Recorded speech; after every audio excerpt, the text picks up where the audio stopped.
बंदी छोड़ सतगुरु रामपाल जी परमेश्वर जी की जय हो।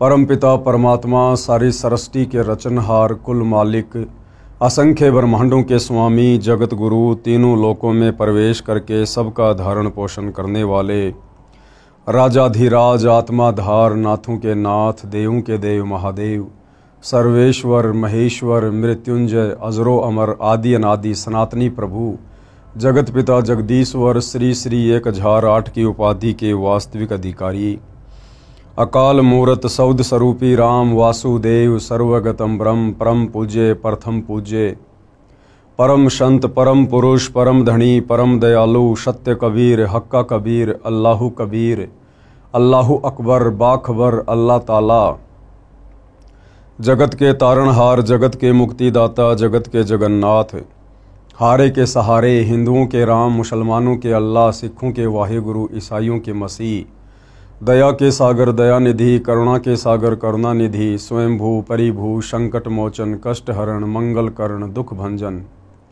अविगत कबीर निर्विकार निर्विषम परमात्मा अलय अलेख सतगुरु आदि अनादि सतगुरु असली मर्यादा पुरुषोत्तम असली राम असली कृष्ण असली घनश्याम असली मुरारी राजाओं के राजा महाराजाओं के महाराजा शहनशाहों के शहनशाह सम्राटों के सम्राट भगवानों के भगवान अल्लाहों के अल्लाह प्रभुओं के प्रभु मसीहाओं के मसीह सच्चे वाहिगुरु बाबाओं के बाबा पीरों के पीर सेठों के सेठ जगत सेठ सावड़सा सेठ सर्वगुण संपन्न अनंत कोटि कलाओं के स्वामी अनंत कोटि ब्रह्मांडों के नायक योगियों में महायोगी ध्यानियों में महाध्यानी सिद्धों में परम सिद्ध ज्ञानियों में तत्व ज्ञानी ब्रह्म ज्ञानी महाज्ञानी परम ज्ञानी सर्वश्रेष्ठ ज्ञानी विज्ञानी युवा कबीर समर्थ कबीर असमवात अमित ओझा सच्चे रहनुमा करीम अल्लाह सुभान अल्लाह दुनिया के अंतिम पैगंबर 8 सितंबर 1951 से गांव धनाना जिला सोनीपत हरियाणा भारतवर्ष की पावन भूमि पे प्रकट रियल कल की भगवान श्री नारायण साकार हरि श्री बाबा साहेब नूर अनंत परमात्मा सच्चे दरवेश सच्चे बाखबर संत श्रोमणी सतगुरु रामपाल जी परमेश्वर जी के चरण कमल में साध संगति से जुड़े हुए देश विदेश से आप और हम सभी सत्सेवक भाई बहनों का अनंत कोटि दंडोत प्रणाम। भाई और बहनों, बहुत बड़ी दया बहुत बड़ी मेहर पूज्य गुरुदेव भगवान की परमेश्वर रामपाल जी की, जिनके शुभ आशीर्वाद से विशेष आशीर्वाद से उन्हीं के कर कमल से लिखित पवित्र पुस्तक हिंदू साहिबान नहीं समझे गीता वेद पुराण, इस पवित्र पुस्तक के ऊपर वीडियो बनाने की श्रृंखला जारी है। इसी श्रृंखला में आज हमारा ये तीसरे नंबर का वीडियो है। प्रत्येक वीडियो में पूज्य गुरुदेव भगवान के आशीर्वाद से विशेषकर हिंदू समाज के भाई बहनों को अध्यात्म के विषय में बहुत अच्छी खासी जानकारी प्राप्त हो रही है। पिछले वीडियो में हमने देखा कि किस प्रकार से परमेश्वर के द्वारा बनाए गए जितने भी जीव जंतु हैं स्त्री पुरुष हैं, विशेषकर मानव शरीरधारी जितने भी स्त्री और पुरुष हैं पूरे विश्व के, जो आपस में अनेक धर्मों में बंट चुके हैं, उन सब के शरीर की रचना एक समान है।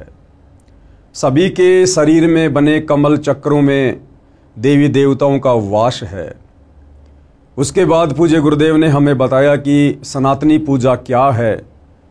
वर्तमान में सनातनी पूजा हिंदू समाज में हो रही है या लुप्त हो चुकी है।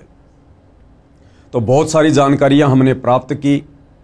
आज हम इस तीसरे पार्ट में आगे बढ़ेंगे और तीसरे पार्ट में पूज्य गुरुदेव भगवान हमें क्या समझा रहे हैं कि सभी धर्मों के मानवों को, विश्व में जितने भी धर्म हैं, हिंदू मुस्लिम सिख ईसाई जैनी सिख बौद्ध यहूदी मंगोली, जितने भी धर्म हैं तकरीबन 4000 के आसपास छोटे मोटे धर्म बने हुए हैं।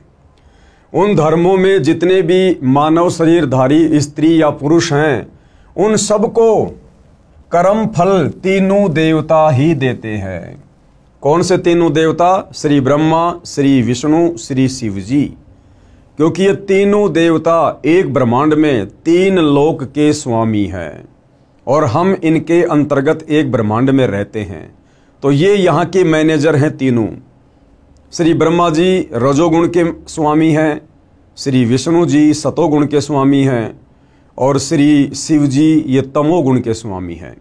और पूरा ये प्राणी समुदाय इन्हीं तीनों गुणों से प्रभावित रहता है। तो विश्व के सभी धर्मों के सभी मानवों को, चाहे स्त्री हो या पुरुष हो, बच्चा हो या बूढ़ा हो, उन सबको उनके कर्मों के अनुसार फल ये तीनों देवता ही प्रदान करते हैं। अब यहाँ पर कुछ शंका समाधान है। प्रश्न शंका होती है कि शरीर में जो कमल चक्र व देवता ब्रह्मा विष्णु आदि बताए हैं, इनको न ईसाई न यहूदी न मुसलमान न सिख आदि जानते तक नहीं, मानना यानी पूजना तो दूर की कौड़ी है। तो उत्तर गुरुदेव भगवान ने दिया है कि किसी के न मानने व न जानने से इन देवताओं का अस्तित्व समाप्त नहीं हो जाता है। यह अध्यात्म ज्ञान की कमी है। संपूर्ण अध्यात्म ज्ञान जो सूक्ष्म वेद में है, यानी 5वें वेद में, कबीर सागर में, गरीबदास जी के सदग्रंथ साहिब में, उसका ज्ञान वर्तमान में मेरे यानी लेखक कौन? परम पूज्य सतगुरु रामपाल जी, उनके अतिरिक्त विश्व में किसी को ज्ञान नहीं है। इस संपूर्ण अध्यात्म की जानकारी वर्तमान में सतगुरु रामपाल जी के अलावा धरती पर अन्य किसी भी साधु संत महात्मा आचार्य शंकराचार्य जी को नहीं है। जिस कारण से एक हिंदू धर्म को छोड़कर विश्व के बाकी धर्म के मानने वाले लोगों ने इन देवी देवताओं को मानना पूजना ही लगभग छोड़ रखा है। और वो लोग इस बात पर भी विश्वास नहीं करते हैं कि हमारे शरीर में जो कमल चक्र बने हुए हैं उनमें इन तीनों देवताओं का वास है, और ये तीनों देवता ही प्रत्येक इंसान को, चाहे स्त्री हो या पुरुष हो, कर्मों के अनुसार फल प्रदान करते हैं। तो पूज्य गुरुदेव भगवान कह रहे हैं कि भाई ये तो आपके आध्यात्मिक ज्ञान की कमी है। आपके मानने या ना मानने से इन देवी देवताओं का अस्तित्व समाप्त नहीं हो जाता है। और जो रचना परमपिता परमेश्वर जी ने इस सृष्टि में बनाकर इन तीनों देवताओं को दी हुई है, उसके ऊपर कंट्रोल करने की, भाई हमारे मानने या ना मानने से उस परमेश्वर का विधान जो है फैल नहीं हो जाता है। प्रत्येक धर्म के व्यक्तियों को अपने ही शास्त्रों का ज्ञान भी पूर्ण नहीं है। मुसलमान भाइयों को मुसलमान धर्म की चारों पुस्तकें, तौरात, जबूर, इंजिल, कुरान शरीफ, कुरान मजीद और अनेक हदीसें, इनका भी कंप्लीट ज्ञान नहीं है। अगर होता तो ये मज़ारों पर नहीं जाते, मस्जिदों में नहीं जाते।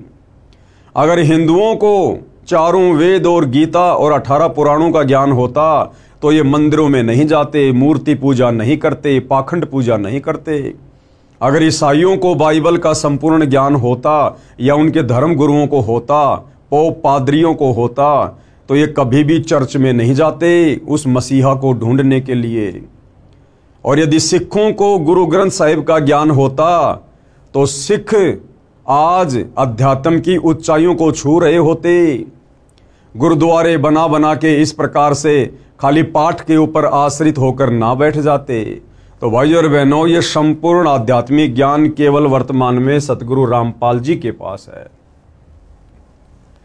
इसी कारण से मन में आता है कि ये नहीं हो सकता, वह नहीं हो सकता। आपको शास्त्रों से प्रमाणित करता हूं। अब पूज्य गुरुदेव भगवान क्या कह रहे हैं कि कोई बड़ी बात नहीं है भाई। इस काल ने अपने षड्यंत्र के तहत तुम सभी को अलग अलग धर्मों में बांट दिया, जातियों में बांट दिया, संप्रदायों में बांट दिया। तुम सबके अलग अलग इसने शास्त्र बनवा दिए। ऊपर से इस काल ने नकली संत भेजकर तुम्हारे को धर्म की उल्टी व्याख्या से परिपूर्ण करवा दिया। तो गुरुदेव भगवान कह रहे कि बच्चों कोई बात नहीं है, मैं इस आध्यात्मिक ज्ञान को परमाणु के साथ में साबित करूंगा। तो भाइयों और बहनों, हमने बहुत ही ध्यानपूर्वक इन प्रमाणों को देखने और समझने की आवश्यकता है। सबसे पहले मुसलमान धर्म के लिए प्रमाण के लिए, जैसे मुसलमान धर्म की पाक पुस्तक कुरान मजीद है, ईसाई धर्म की होली बुक इंजिल है जो ईसा जी को दी गई थी, यहूदी धर्म की पाक पुस्तक तौरेत है जो मूसा जी को मिली। हजरत दाऊद जी को जबूर पाक पुस्तक मिली। इन चारों पुस्तकों का ज्ञान दाता एक ही है। इन चारों पुस्तकों का ज्ञान दाता एक ही है। यह काल ब्रह्म ज्योति निरंजन, जिसको ये चारों धर्मों यानी पंथों वाले अपना खुदा यानी गॉड मानते हैं। इसलिए इनको ये भी मान्य होना चाहिए कि इन चारों पवित्र पुस्तकों में जो ज्ञान है वह सत्य है। यदि कोई कहे कि हम बाइबल को नहीं मानते, केवल कुरान को मानते हैं, तो वे अपने खुदा का अपमान कर रहे हैं। भाई, जब चारों पुस्तकें एक ही खुदा ने दी है, तौरात, जबूर, इंजिल और कुरान मजीद, जब चारों पुस्तकें एक ही खुदा ने दी है और आगे चलकर यदि इन पुस्तकों को मानने वाले अलग अलग पंथों में, धर्मों में विभाजित हो गए हैं, और यदि आज वो ये कहते हैं, जैसे ईसाई कहते हैं कि हम तो बाइबल के अलावा कुरान मजीद को नहीं मानते, मुसलमान कहते हैं हम तो कुरान मजीद के अलावा बाइबल को नहीं मानते, तो गुरुदेव भगवान कह रहे हैं जब लिखने वाला तुम्हारा एक ही खुदा है तो तुम उसके द्वारा लिखी गई पुस्तकों को क्यों नहीं मान रहे? इसका मतलब तुम तो अपने खुदा की रचना पर भी संदेह कर रहे हो, शक कर रहे हो, तुम अपने खुदा का अपमान कर रहे हो। जो ज्ञान पाक कुरान में नहीं है वह बाइबल में बता रखा है, इसलिए दोबारा बताना अल्लाह ने उचित नहीं समझा है। यानी संपूर्ण ज्ञान इन धर्मों के मानने वाले अल्लाह ने एक पुस्तक में ना डालकर इन चारों पुस्तकों में थोड़ा थोड़ा डाल दिया। और अब यदि कोई कहे कि हम उस पुस्तक को नहीं मानते, हम उसको नहीं मानते, तो ये तो हमारे अध्यात्म की कमजोरी है। इसलिए दोबारा बताना अल्लाह ने उचित नहीं समझा। इसलिए बाइबल के ज्ञान को भी समान सम्मान देना चाहिए।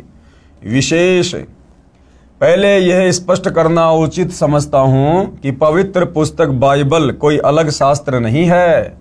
इसमें पाक जबूर, पाक तौरेत, पाक इंजिल को इकट्ठा जिल्द यानी बाइंड किया है। एक मुसलमान वक्ता अपनी वीडियो में कह रहा था कि मैं बाइबल को नहीं मानता, इंजिल को मानता हूं। उस श्रीमान को यही नहीं पता बाइबल में इंजिल पुस्तक भी है। अब बाइबल ग्रंथ से कुछ प्रमाण दिखाता हूं कि विश्व के सभी मानव व अन्य प्राणियों के व्यवस्थक ये ही तीनों देवता कौन? ब्रह्मा जी, विष्णु जी तथा शिव जी हैं। अब गुरुदेव भगवान हमें बाइबल से प्रमाणित करेंगे कि विश्व के जितने भी प्राणी हैं, स्त्री या पुरुष, उन सब के व्यवस्थापक, तीनों लोकों का मैनेजमेंट संभालने वाले यही ब्रह्मा विष्णु महेश जी हैं। बाइबल ग्रंथ में सृष्टि की उत्पत्ति अध्याय में लिखा है कि परमेश्वर ने 6 दिन में सृष्टि की उत्पत्ति की, 6ठे दिन आदमी बनाए। सर्वप्रथम आदम जी को मिट्टी से बनाया, उसमें जान डाल दी। परमेश्वर जी ने मानव यानी स्त्री पुरुष को अपने जैसे शरीर वाला, अपनी ही शक्ल जैसा बनाया। साफ साफ बाइबल के उत्पत्ति ग्रंथ में प्रथम अध्याय में लिखा हुआ है कि परमेश्वर ने 6 दिन में सृष्टि बनाई, 7वें दिन तख्त पर जा विराजा। और परमेश्वर ने इंसानों को, स्त्री और पुरुष को अपनी ही शक्ल में, अपनी ही समानता में बनाया। तो परमेश्वर कैसा हुआ? साकार हुआ। जिस परमेश्वर ने बाइबल में स्पष्ट लिख रखा है कि हमने इंसानों को अपनी ही शक्ल में बनाया, तो भाई फिर परमात्मा की शक्ल कैसी है? हमारे जैसी। आदम की हड्डी निकालकर उसकी पत्नी हव्वा बनाई।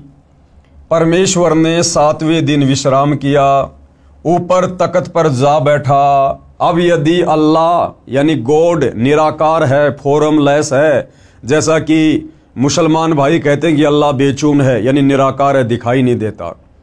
ईसाई कहते हैं कि गॉड इज फॉर्मलेस यानी अल्लाह का, भगवान का, परमेश्वर का कोई रूप नहीं है।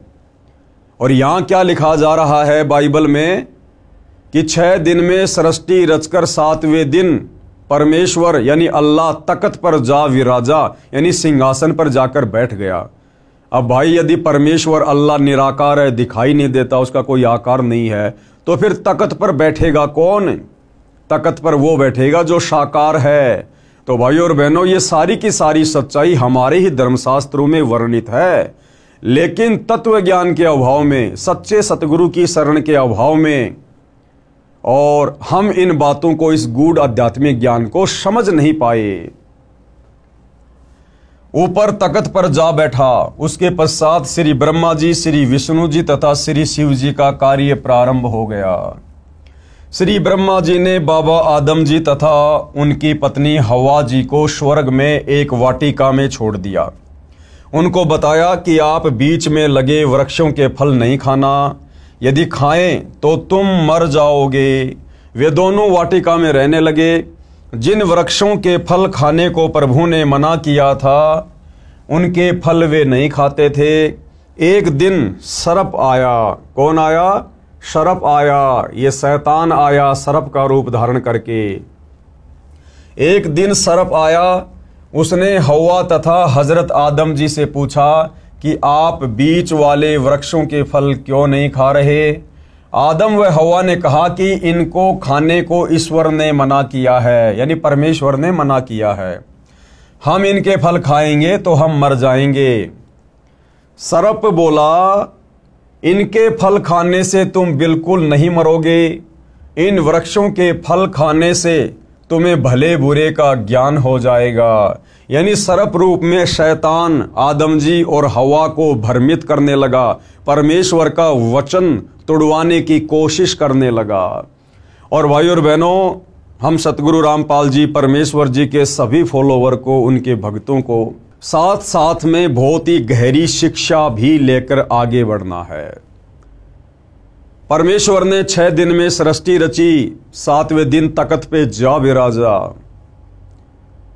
और सारे नियम कायदे कानून आदम जी और हवा जी को समझाकर चले गए कि तुमने इस वाटिका में, यानी इस बगीचे में कौन से वृक्षों के फल खाने हैं और कौन से वृक्षों के फल नहीं खाने हैं। उसके बाद भाइयों और बहनों, शैतान ने उन दोनों को सर्प का रूप बनाकर भ्रमित करने का कुप्रयास किया।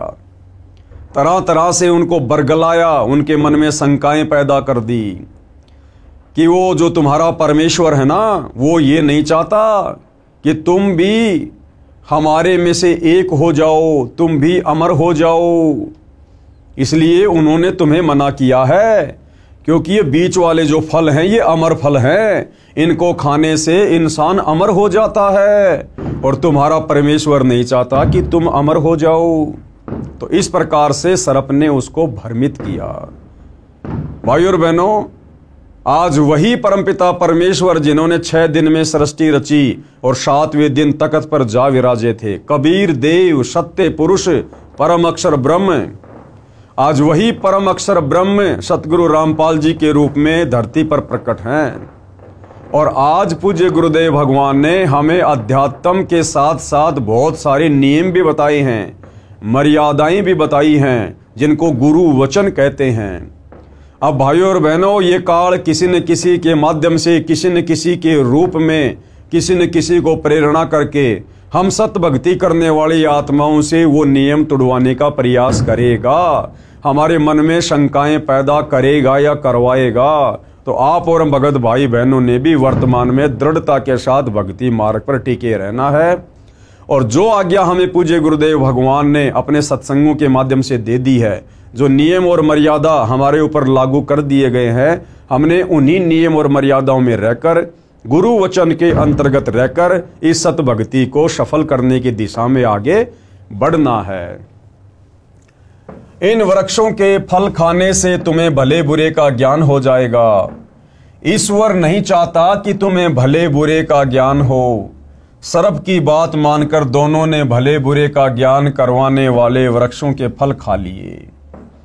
यानी सर्वप्रथम परमेश्वर ने जब सृष्टि रची, आदम और हवा को बनाया, तो सर्वप्रथम भाइयों और बहनों, आदम और हवा दोनों ने परमेश्वर का वचन तोड़ दिया। अगर ये आदम और हवा परमेश्वर का वचन ना तोड़ते तो भाइयों और बहनों, आज हम इस मृत लोक में नहीं होते, हम सभी आज स्वर्ग में रह रहे होते, लेकिन एक की गलती सभी आत्माओं पर भारी पड़ गई। उनकी आंखें खुल गई। कुछ दिन बाद ईश्वर आया। उसके पैरों की आवाज सुनकर हवा व आदम छुप गए।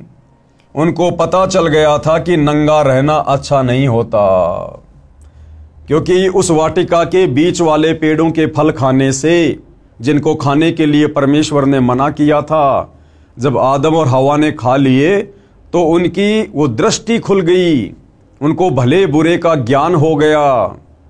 और जब कुछ दिनों बाद परमेश्वर आए तो भाइयों और बहनों, दोनों एक पेड़ की ओट में छुप गए। उनको ये पता चल गया कि हम तो नंगे हैं, नंगे, हमें तो शर्म आ रही है, क्योंकि उनको भले बुरे का ज्ञान होना शुरू हो गया। ईश्वर ने आवाज लगाई कि तुम कहाँ हो? आदम तथा हवा ने उत्तर दिया कि हम नंगे हैं, आपकी आवाज सुनकर हम छुप गए हैं। ईश्वर ने पूछा कि क्या तुमने बीच वाले वृक्षों का फल खा लिया? उत्तर मिला कि हाँ, हमने बीच वाले वृक्षों के फल खा लिए। आदम ने कहा कि आपने जो मेरे साथ स्त्री छोड़ी है, इसको सर्फ ने बहका दिया। आदम ने क्या कहा कि हे परमेश्वर, आपने मेरे साथ में ये जो स्त्री छोड़ी थी, इसको सर्प ने आकर बहका दिया और मैं फिर इसके बहकावे में आ गया, और हम दोनों ने उन फलों को खा लिया जिनको ना खाने की आज्ञा आप जी ने दी थी। हमने फल खा लिया। ईश्वर ने आदम व हवा के पहनने के लिए वस्त्र बनवाए।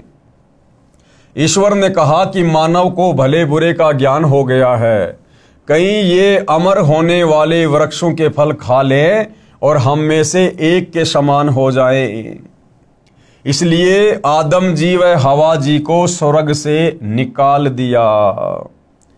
इस बाइबल के लेख से सिद्ध हो गया कि देवता एक से अधिक हैं। सब धर्मों के व्यक्तियों को कर्मों का फल ये तीनों देवता ही देते हैं। अन्य प्रमाण, पवित्र बाइबल के उत्पत्ति ग्रंथ 17:18 पृष्ठ 24 पर लिखा है कि अब्राहिम नामक व्यक्ति के घर 3 प्रभु आए। उस समय वह अपने घर से बाहर खेत में वृक्षों की छाया में बैठा था। दोपहर का समय था। अब्राहिम ने जमीन पर लेटकर उनको प्रणाम किया, भोजन करवाया। वे पापियों का नाश करने आए थे। कौन? तीनों देवता, ब्रह्मा विष्णु महेश। वे पापियों का नाश करने गए थे। वहां से 2 तो वापस लौट गए। एक उस नगरी में गया जहां के व्यक्ति व्यभिचारी, अन्यायी, बेहया, धर्म कर्म रहित हो चुके थे। उस नगरी को नष्ट कर दिया। इन प्रमाणों से स्पष्ट है कि यही तीनों देवता सर्व मानव को कर्मा अनुसार फल देते हैं। कौन? ब्रह्मा विष्णु महेश। नगरी नष्ट करने का कार्य तमगुण शंकर जी का है, क्योंकि ये तीनों देवता एक के गुण युक्त हैं। श्री ब्रह्मा जी रजोगुण के स्वामी हैं, जिसके प्रभाव से हम लोग बच्चे उत्पन्न करते हैं, हमारे अंदर विषय वासना जागृत होती है, धन वगैरह इकट्ठा करने की इच्छा जागृत होती है। ये रजोगुण के कारण होती है। दूसरा गुरुदेव ने बताया, श्री विष्णु जी सतोगुण के स्वामी है। अपने बाल बच्चों में, परिवार में, संपत्ति में मोह ममता, हम एक दूसरे से चिपटे रहते हैं, ये मेरा, ये मेरा, ये श्री विष्णु जी के सतोगुण के कारण है। और तीसरा श्री शिव जी का तमोगुण, जिसके प्रभाव से बात बात पर लड़ाई झगड़े, मार पिटाई, हत्या, ये तमोगुण के कारण। तो जो 2 देवता वापस चले गए थे वो ब्रह्मा जी और विष्णु जी थे, और जो एक देवता नीचे रह गया था जिसने जाकर उस नगर को नष्ट किया, वो शंकर जी थे। इसलिए वे अकेले गए और उन पापियों का नाश किया। 2 कौन? श्री ब्रह्मा जी तथा श्री विष्णु जी वापस चले गए थे। तो ये प्रमाण है कि तीनों देवता ब्रह्मा विष्णु महेश ही मिलकर इस काल ब्रह्म की सृष्टि को यहाँ चला रहे हैं। और इस काल ब्रह्म की सृष्टि के अंतर्गत एक ब्रह्मांड में जितने भी मानव शरीरधारी स्त्री पुरुष हैं, उन सब के व्यवस्थापक, उन सब के मैनेजर ये तीनों देवता ब्रह्मा विष्णु महेश ही हैं। वो चाहे हिंदू हो, मुसलमान हो, सिख हो, ईसाई हो, चाहे किसी भी धर्म का और देश का व्यक्ति क्यों ना हो। विशेष आगे गुरुदेव क्या कह रहे हैं, विशेष चारों पवित्र पुस्तकों, पाक कुरान, पाक बाइबल यानी पवित्र जबूर, पवित्र इंजिल, पवित्र तौरेत का ज्ञान जिस प्रभु ने दिया, उसी ने पवित्र चारों वेदों यानी पवित्र ऋग्वेद, यजुर्वेद, सामवेद तथा अथर्ववेद का ज्ञान श्री ब्रह्मा जी को दिया। कौन है ये? काल ब्रह्म, ब्रह्मा विष्णु महेश का पिता, दुर्गा का पति, काल ब्रह्म जिसको ज्योति निरंजन भी कहते हैं। इसी ने मुसलमान धर्म की चारों पुस्तकों का ज्ञान दिया और इसी ने चारों वेद और गीता जी वाला ज्ञान दिया। फिर स्वयंभू मनु जी को मिला, यानी सबसे पहले इस काल ब्रह्म ने चारों वेदों का ज्ञान श्री ब्रह्मा जी को दिया। श्री ब्रह्मा इस काल ब्रह्म का सबसे बड़ा बेटा है। फिर उससे छोटा वाला बेटा है श्री विष्णु और सबसे छोटा वाला बेटा है श्री शंकर।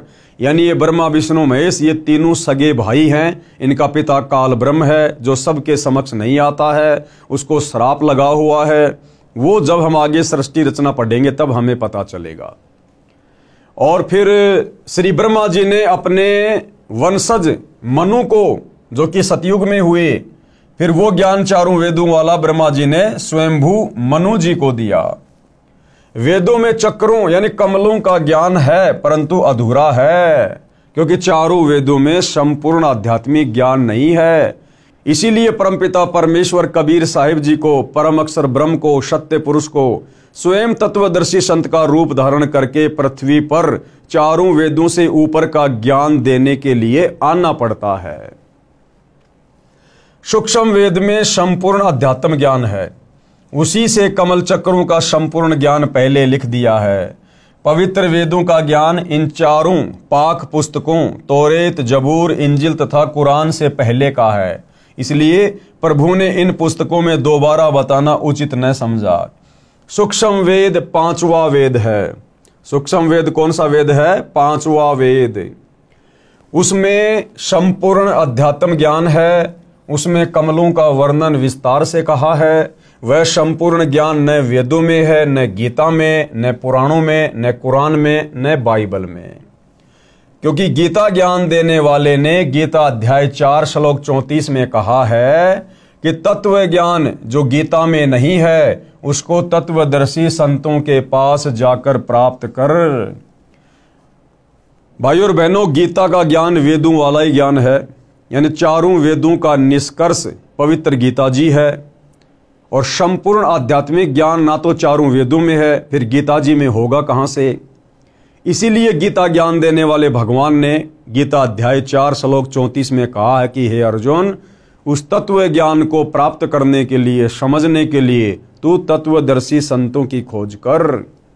इसलिए भाइयों और बहनों, संपूर्ण आध्यात्मिक ज्ञान देने के लिए उस परम अक्षर ब्रह्म सत्य पुरुष कबीर देव को तत्वदर्शी संत की भूमिका में पृथ्वी पर आना पड़ता है, जैसे कि वर्तमान में सतगुरु रामपाल जी के रूप में प्रकट हैं। उसको तत्वदर्शी संतों के पास जाकर प्राप्त कर। यदि गीता में तत्व ज्ञान होता तो बता देता कि तत्व ज्ञान उस अध्याय में है।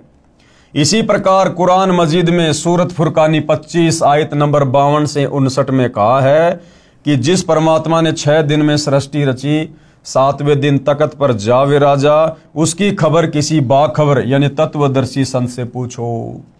इसी प्रकार यदि कुरान मजीद में यानी कुरान शरीफ में अगर संपूर्ण आध्यात्मिक ज्ञान होता तो सूरत फुरकानी 25 आयत नंबर 52 से 59 में कुरान का ज्ञान देने वाला अल्लाह यानी ये काल ब्रह्म, ये शैतान हजरत मोहम्मद को ये कदापि ना कहता कि हजरत मोहम्मद, जिस अल्लाह ने 6 दिन में सृष्टि रची, 7वें दिन तख्त पर जा विराजा, उस अल्लाह की जानकारी तू किसी बाखबर से जा पूछ। अगर कुरान का ज्ञान देने वाला अल्लाह ये काल ब्रह्म यदि संपूर्ण आध्यात्मिक ज्ञान रखता तो किसी बाखबर की शरण में जाने की सलाह हजरत मोहम्मद जी को नहीं देता। तो गुरुदेव के कहने का मतलब है कि जिसने चारों वेदों का ज्ञान दिया, जिसने गीता का ज्ञान बोला, उसी ने मुसलमान धर्म की चारों पुस्तकें तौरात, जबूर, इंजिल और कुरान मजीद का ज्ञान दिया। जिस परमात्मा ने 6 दिन में सृष्टि रची, 7वें दिन तख्त पर जा विराजा, उसकी खबर किसी बाखबर यानी मुसलमान धर्म में तत्वदर्शी संत को बाखबर कहते हैं, जानने वाला। यानी तत्वदर्शी संत से पूछो। इस प्रकरण से स्पष्ट हो जाता है कि विश्व के मानव को कर्म फल देने वाले श्री ब्रह्मा जी, श्री विष्णु जी तथा श्री शिव जी हैं। वह अन्य देवता भी हैं। प्रत्येक मानव के शरीर के कमलों में जो जो देवी देवता व प्रभु बताए हैं, इनकी साधना करके ही मानव अपना कल्याण करवाए। और वही संसार में दूसरा कोई तरीका नहीं है सत भक्ति करके अपनी आत्मा का कल्याण करवाने का। आगे पूज्य गुरुदेव भगवान हमें क्या सलाह दे रहे हैं। मैं रामपाल दास व मेरे अनुयायी इन देवताओं की साधना नित्य करते हैं। हम इन देवताओं की पूजा नहीं करते, हम इनकी साधना करते हैं। पूजा में और साधना में पूज्य गुरुदेव भगवान ने इसी पुस्तक में पहले बताया कि बड़ा अंतर है। पूजा तो केवल अपने इष्ट की करनी होती है और उस इष्ट की प्राप्ति के लिए साधना इन देवताओं की भी साथ साथ में करनी पड़ती है। तो पूजा और साधना में रात दिन का अंतर होता है। तो गुरुदेव भगवान क्या कह रहे हैं कि मैं और मेरे अनुयायी इन देवताओं की साधना नित्य करते हैं। हालांकि भाई और बहनों, तत्वदर्शी संत को साधना करने की आवश्यकता नहीं पड़ती है, क्योंकि वे स्वयं परम अक्षर ब्रह्म होते हैं, स्वयं सारी सृष्टि के मालिक होते हैं। वे तो हमसे भक्ति करवाने के लिए आते हैं। लेकिन भाई और बहनों, इस काल लोक के नियम और मर्यादाओं के तहत गुरु शिष्य परंपरा को निभाते हुए उस परम अक्षर ब्रह्म को मनुष्य रूप धारण करके और एक मुंह बोला गुरु बना के भक्ति करने की लीला करनी पड़ती है। इसलिए वो परमेश्वर यहां पर लिख रहे हैं कि मैं और मेरे अनुयायी इन्हीं मंत्रों का जाप करते हैं जो मंत्र इन देवी देवताओं के हैं। मैं रामपाल दास व मेरे अनुयायी इन देवताओं की साधना नित्य करते हैं। हम देवताओं की पूजा नहीं करते, साधना करते हैं। साधना अलग चीज है, पूजा अलग चीज है। इसके साथ साथ एक असुर निकंदन रमैणी यानी आरती है, जो दिन के 12 बजे से रात्रि 12 बजे तक कभी भी करने का विधान है। कहने का मतलब है, वर्तमान में बहुत सारे भविष्य वक्ता भविष्य मल्लिका का उदाहरण देकर दिन रात भविष्यवाणियां कर रहे हैं कि भाई आने वाला समय युग परिवर्तन का है, बड़ा विध्वंस होगा और जो लोग त्रिकाल संध्या करेंगे केवल उन्हीं का बचाव होगा। तो भाइयों और बहनों, असल में वो त्रिकाल संध्या क्या है ये उन भविष्य मल्लिका वाले भविष्य वक्ताओं को नहीं पता है। ये वास्तविक त्रिकाल संध्या यानी दिन में 3 समय की जाने वाली आरती, ये भी वर्तमान में केवल सतगुरु रामपाल जी के पास ही है। और हम उनके जितने भी अनुयायी हैं, फॉलोवर हैं, ये त्रिकाल संध्या भी विधिवत केवल हम ही करते हैं। तो उसी त्रिकाल संध्या के अंतर्गत दोपहर की आरती, जिसको असुर निकंदन रमैणी कहते हैं, उस असुर निकंदन रमैणी में हम विश्व के समस्त देवी देवताओं की साधना करते हैं, उनकी स्तुति करते हैं। इस विधि से की जाने वाली आरती केवल सतगुरु रामपाल जी के पंथ में ही मिलेगी। असुर निकंदन रमैणी यानी आरती है, जो दिन के 12 बजे से रात्रि 12 बजे तक कभी भी करने का विधान है। हम प्रतिदिन करते हैं। फिर भी कोई कहता है कि रामपाल देवी देवताओं को नहीं मानता, न अपने अनुयायियों को इनकी साधना करने देता, उसने ठीक से हमारे ज्ञान व भक्ति व साधना को समझा नहीं है। हम जीव तो इन देवताओं की शक्ति की तुलना में कीड़े मकोड़े के समान हैं, परंतु हम सत्य भक्ति व साधना करते हैं, हमारा मोक्ष निश्चित है।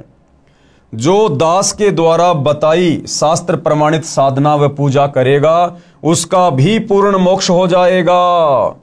वह भी गीता अध्याय 18 श्लोक 62 में कहे सनातन परम धाम यानी सत्यलोक में चला जाएगा। उसको परम शांति प्राप्त होगी, उसका तीन ताप का कष्ट भी समाप्त हो जाएगा। अब भाइयों और बहनों, ये तीन ताप का कष्ट, विश्व के समस्त प्राणी, उनके ऊपर जो भी आपत्तियां आती हैं, आपदा आती हैं, वो तीन ताप के कष्ट के कारण ही आती है।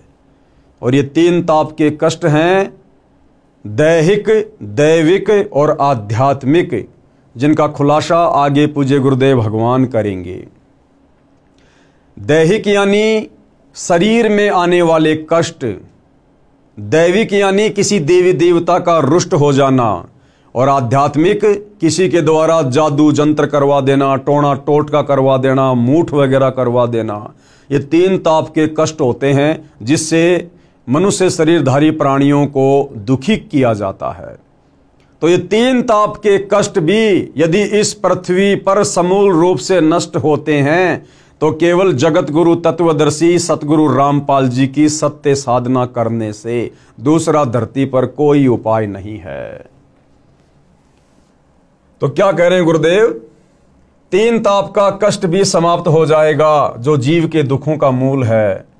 नोट, पूजा व साधना में क्या अंतर है? अब हमने अध्यात्म को जानने के लिए आगे बढ़ने से पहले यह जानना पड़ेगा कि सतगुरु रामपाल जी के सभी फॉलोअर इन तीनों देवताओं की जो साधना करते हैं, ये साधना क्या है और भक्ति मार्ग में पूजा क्या है, पूजा किसकी करनी पड़ेगी। तो ये सारी जानकारी गुरुदेव हमें बता रहे हैं।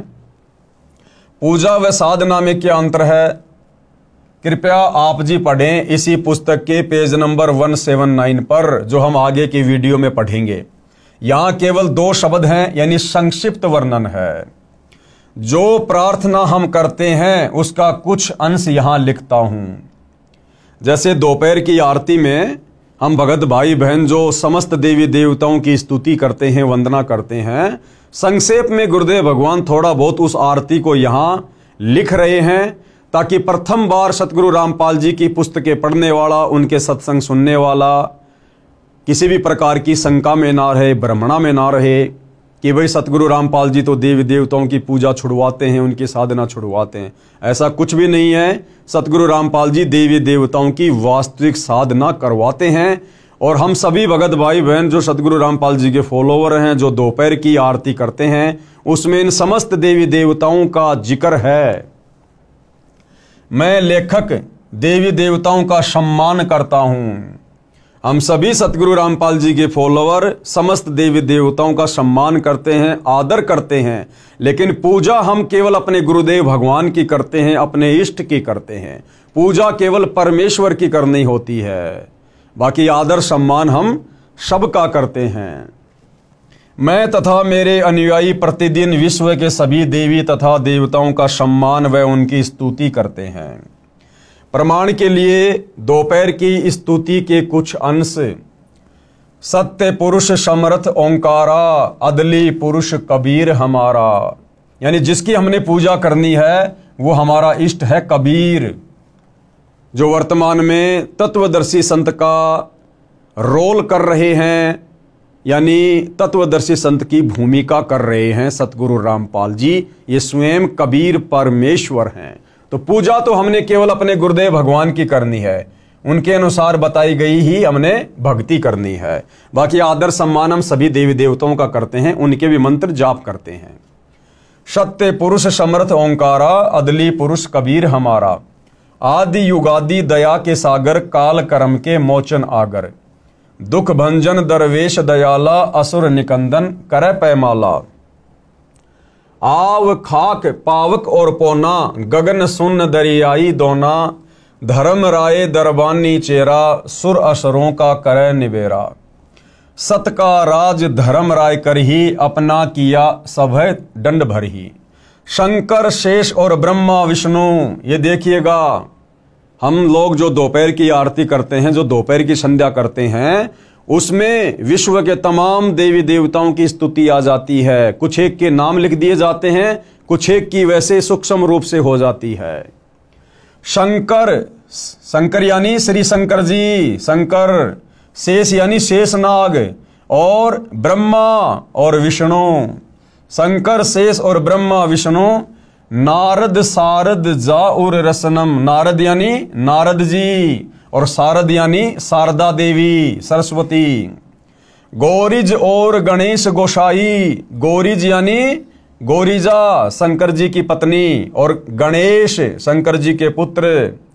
कारज सकल सिद्ध हो जाई, ब्रह्मा विष्णु और शंभु शेषा, ये तीनों देव दयालु हमेशा।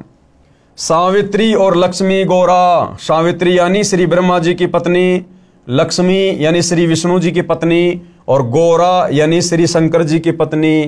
तीहूं देवा सिर कर है चौरा, ये तीनों स्त्रियां अपने अपने पति के शीश पर चवर करती है। नील नाभ से ब्रह्मा आए, आदि ओम के पुत्र कहाए। शंभु मनु ब्रह्मा की शाखा, शंभु मनु यानी स्वयंभू मनु, ये ब्रह्मा जी से उत्पन्न है जिनको ब्रह्मा जी ने वेद दिए। ऋग यजुश्याम अथर्वन भाषा, पीव्रत भया उतानम पाता, जाके धुरु है आत्म ज्ञाता। शनक सनंदन सनातन संत कुमारा, ये ब्रह्मा जी के 4 पुत्र हैं, 4 पुत्र अनुरागी धारा। 33 कोटि कला विस्तारी, सहस 88 मुनि जन ध्यारी। कश्यप पुत्र सूरज सुर ज्ञानी, 3 लोक में किरण समानी। ये जो कश्यप जी हैं इनके पुत्र हैं सूर्य देव और 3 लोक में किरण समानी। 60,000 संगी बल खेलम और बीना रागी अजब बलेलम। 3 कोटि योद्धा संग जाके, यानी सूर्य के ऊपर जो देवता कंट्रोल करता है सूर्य देव, उसके अंग संग 3 करोड़ योद्धा रहते हैं। सिकबंदी है पूर्ण साखें, हाथ खड़ग गल पुष्प की माला। कश्यप सुत है रूप विशाला। कौस्तुभ मणि जड़ा विमान तुम्हारा, यानी सूर्य देव का जो विमान है वो कौस्तुभ मणियों से जड़ा हुआ है। और सुर नर मुनि जन करत जुहारा। चंद सुर चकवे पृथ्वी माही, निश्वासर चरणों चितलाही। पीठे सूरज सन्मुख चंदा, काटे त्रिलोकी के फंदा। तारायण सब स्वर्ग समूलम, पखे रहें सतगुरु के फूलम। जय जय ब्रह्मा समर्थ स्वामी, येती कला परम बददामी। यहाँ देखो फिर से श्री ब्रह्मा जी का नाम आया है, आगे फिर श्री शंकर जी का आएगा। जय जय शंभु शंकर नाथा, कला गणेश और गौरीज माता। जो लोग ये कहते हैं ना कि संत रामपाल जी तो देवी देवताओं की साधना छुड़वाते हैं, अरे सतगुरु रामपाल जी तो देवी देवताओं की यथार्थ साधना करवाते हैं, जिसके करने से ही लाभ होगा। कोटि कटक पैमाल करंता, ऐसे समर्थ शंभु कंता। चंद लिलाट सुर संगीता, योगी शंकर ध्यान उदिता। नील कंठ सोहे गरुड़ासन, शंभु योगी अचल सिंहासन। गंग तरंग छूटे बहुदारा, अजपा तारी जय जयकारा। रिद्धि सिद्धि दाता शंभु गोसाई, दारिद्र मोक्ष सबय हो जाई। यानी रिद्धि सिद्धि के दाता यहाँ पर किसको बताया गया है? श्री शंकर जी को। और कहते हैं सारा का सारा जो ये दारिद्र है, गरीबी है, निर्धनता है, इससे शंकर जी जीवों को उबार देते हैं। आसन पद्म लगाए योगी, नी इच्छा निर्वाणी भोगी। सर्प भुजंग गले रुंडमाला, व्यर्षभ चढ़िए दीन दयाला। वामे कर त्रिशूल विराजे, दैने कर सुदर्शन साजे। अब हिंदू समाज के भाई बहनों को तो ये भी नहीं पता कि शंकर जी के कौन से हाथ में तो त्रिशूल रहती है और कौन से हाथ में सुदर्शन चक्कर रहता है। वो भी पूज्य गुरुदेव भगवान बता रहे हैं। वामे यानी बायां हाथ, उल्टा हाथ। वामे कर त्रिशूल विराजे, कर यानी हाथ, यानी शंकर जी के जो है बाएं हाथ में त्रिशूल रहता है। और दाहिने कर यानी दाहिने हाथ में सुदर्शन साजे। सुन अरदास देवन के देवा, शंभु योगी अलख अबेवा। तू पैमाल करे पल माही, ऐसे समर्थ शंभु साई। 1 लख योजन धौजा फरके, पचरंग झंडे मोहरे राखें। काल भद्र करत देव बुलाऊं। अब ये देखो काल भद्र का भी नाम है। शंकर के दल सभी ध्याऊं, कि शंकर जी के जितने भी गण हैं हम संत रामपाल जी के भगत उनकी स्तुति करते हैं।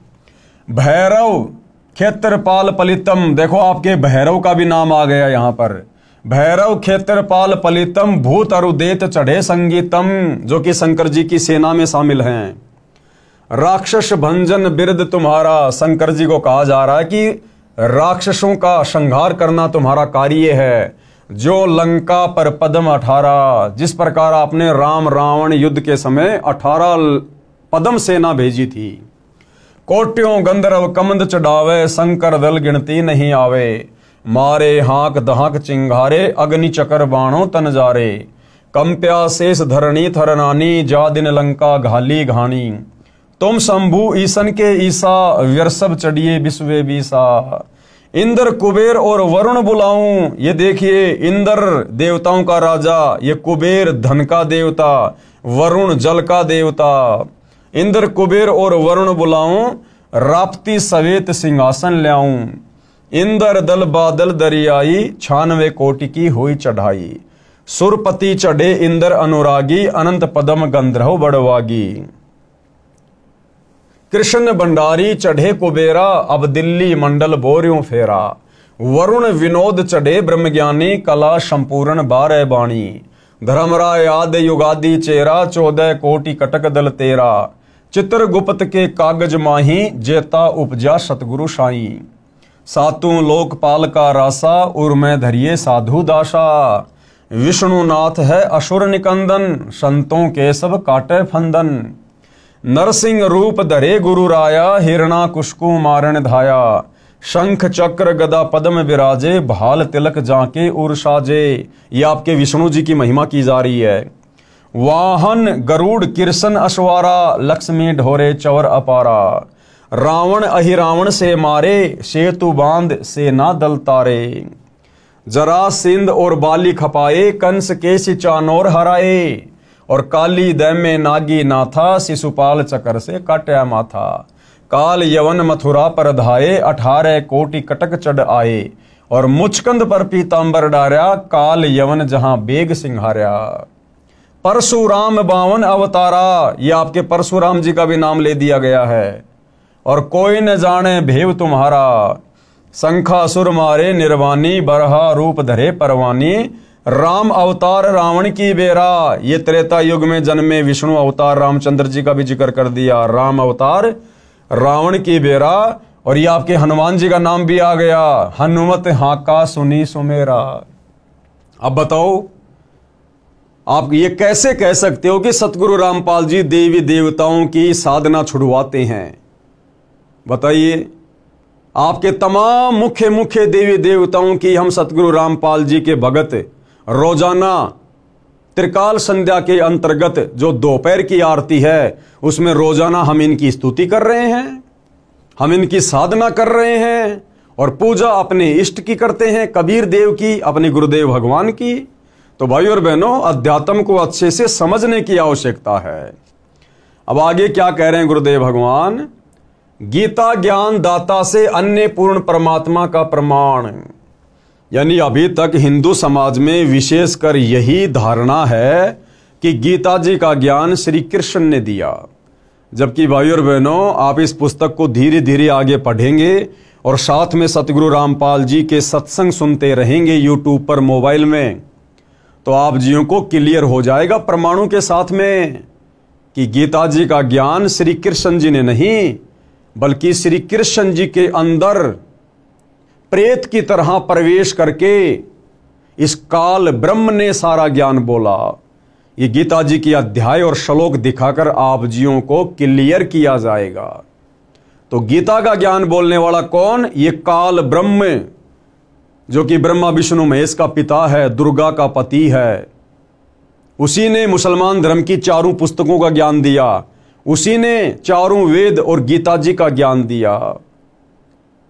उस काल ब्रह्म से अन्य है वो पूर्ण परमात्मा, जिसका जिक्र उसने गीता जी अध्याय 18 श्लोक नंबर 62 में किया है, जिसको परम अक्षर ब्रह्म भी कहते हैं, जिसको सत्य पुरुष कहा है, जिसका कबीर देव नाम है।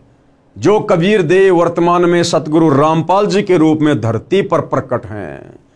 और आप और हम नादान प्राणियों को ये सत्य ज्ञान समझाने के लिए एक साधारण संत की भूमिका कर रहे हैं। भाई और बहनों, धैर्य से सुनेंगे तो पूरा अध्यात्म क्लियर होता चला जाएगा। तो गीता ज्ञान दाता यानी काल ब्रह्म से अन्य पूर्ण परमात्मा का प्रमाण। अब ये गीता जी में कहाँ लिखा हुआ है, किस अध्याय में है, किस श्लोक में है, आप धैर्य के साथ में देखते रहिए।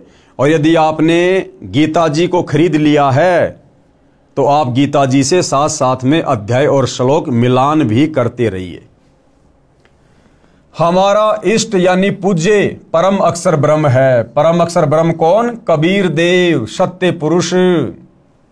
हम पूजा इसकी करते हैं जो गीता का ज्ञान बताने वाले से अन्य है, भिन्न है।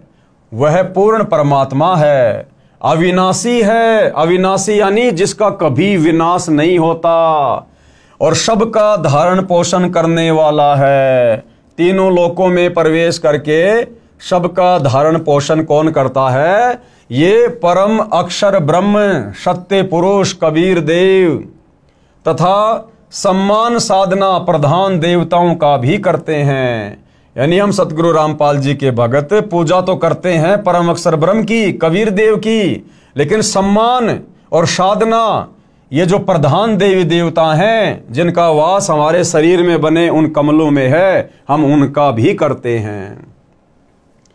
परम अक्षर ब्रह्म के विषय में कौन परम अक्षर ब्रह्म? कबीर देव, सत्य पुरुष, उत्तम परमात्मा। परम अक्षर ब्रह्म के विषय में गीता में इस प्रकार लिखा है। क्या लिखा है? गीता अध्याय 8 श्लोक 1 में अर्जुन ने गीता ज्ञान बोलने वाले से प्रश्न किया कि हे भगवान, आपने जिस तत्व ब्रह्म के विषय में गीता अध्याय 7 श्लोक 29 में कहा है, वह तत्व ब्रह्म क्या है? वो तत्व ब्रह्म क्या है? अर्जुन ने पूछा। तो गीता ज्ञान बताने वाले ने गीता अध्याय 8 श्लोक 3 में उत्तर दिया है। क्या उत्तर दिया है? कि वह परम अक्षर ब्रह्म है। वो कौन है? परम अक्षर ब्रह्म है। फिर इसी गीता अध्याय 8 के श्लोक 5 और 7 तथा अपनी भक्ति करने को कहा है, तथा गीता के इसी अध्याय 8 के श्लोक 8, 10, 20, 22 में अपने से अन्य इसी परम अक्षर ब्रह्म की भक्ति करने को कहा है। यानी गीता का ज्ञान देने वाले इस ब्रह्म ने अपनी भक्ति के लिए भी कहा है, और अपने से अन्य भिन्न उस सर्वश्रेष्ठ परमात्मा परम अक्षर ब्रह्म की भक्ति करने के लिए भी गीता जी के 8वें अध्याय के श्लोक 8, 10, 20 व 22 में जिक्र किया है।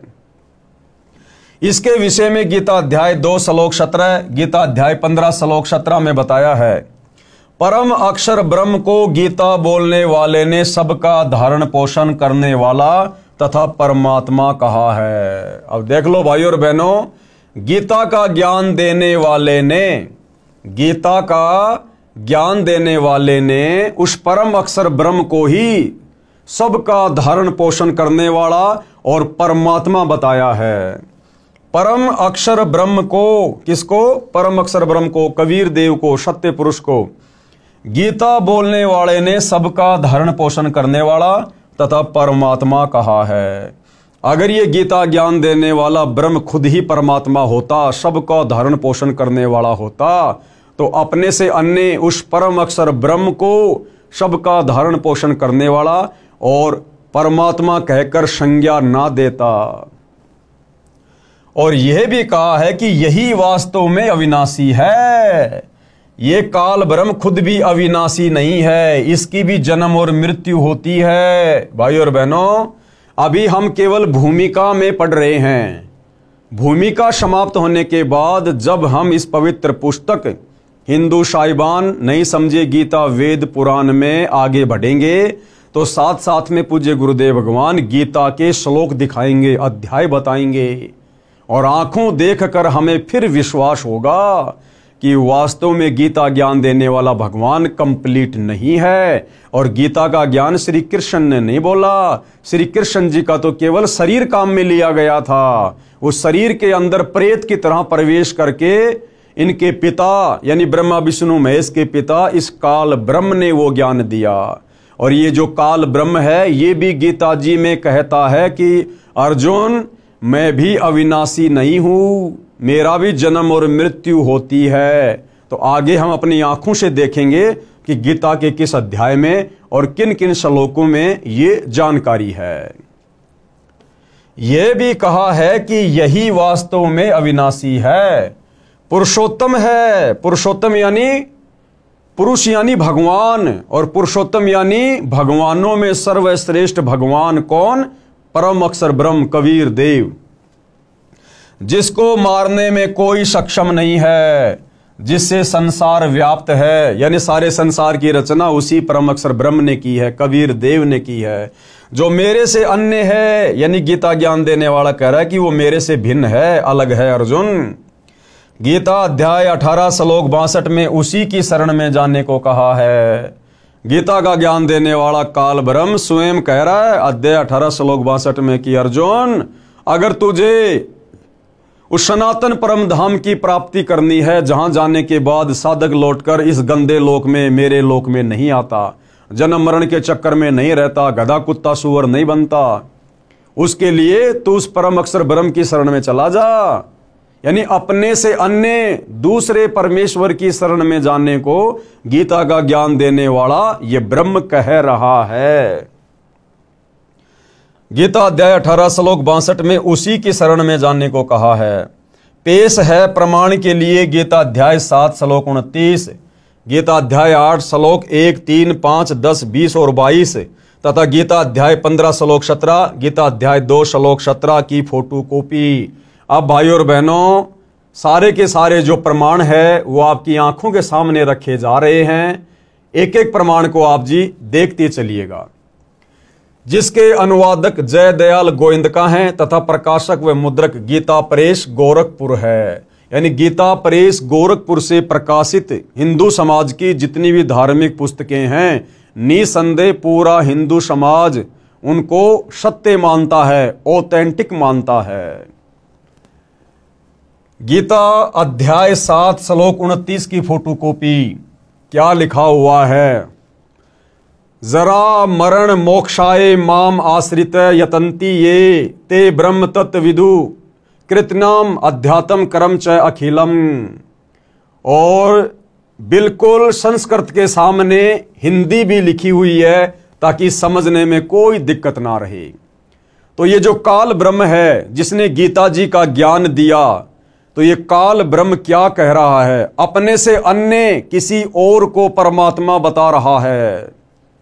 तो हिंदू समाज के भाई बहनों को गीता जी में प्रमाण देखकर ये विश्वास हो जाना चाहिए कि हम गीता का ज्ञान देने वाले को जो श्री कृष्ण जी मान रहे थे, वो श्री कृष्ण जी नहीं थे। श्री कृष्ण जी में प्रवेश करके काल ब्रह्म गीता का ज्ञान दे रहा है। और वो काल ब्रह्म भी कह रहा है कि भाई मैं कंप्लीट भगवान नहीं हूं, मैं सारी सृष्टि का मालिक नहीं हूं, मैं परमपिता परमेश्वर नहीं हूं, मेरे से अन्य है वो परमात्मा जिसको परम अक्षर ब्रह्म कहते हैं, जो शतलोक में रहता है, जो सबका धारण पोषण करता है और तत्वदर्शी संत के माध्यम से उसकी भक्ति करने वाले का सदा सदा के लिए जन्म मरण समाप्त हो जाता है।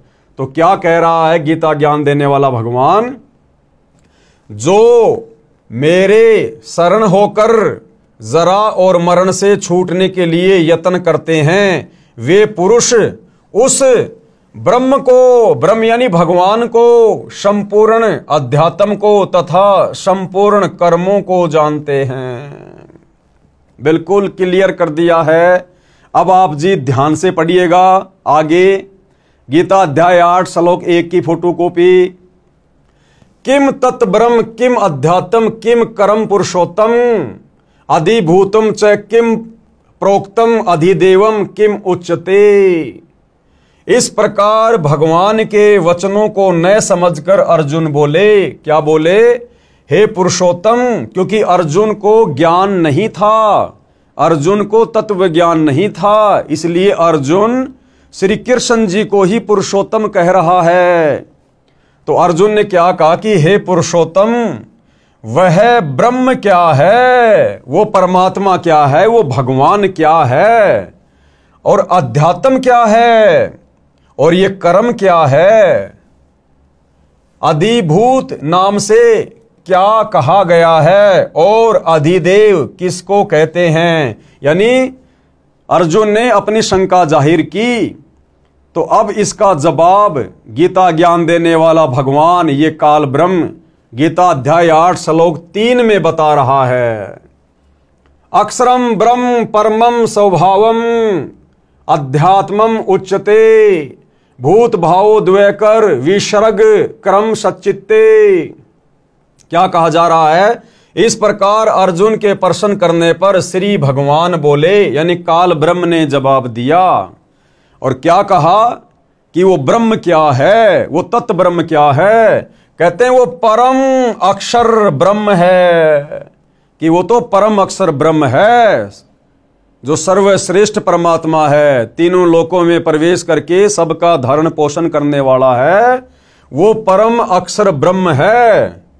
अपना स्वरूप अर्थात जीवात्मा अध्यात्म नाम से कहा जाता है, तथा भूतों के भाव को उत्पन्न करने वाला जो त्याग है वह कर्म नाम से कहा गया है।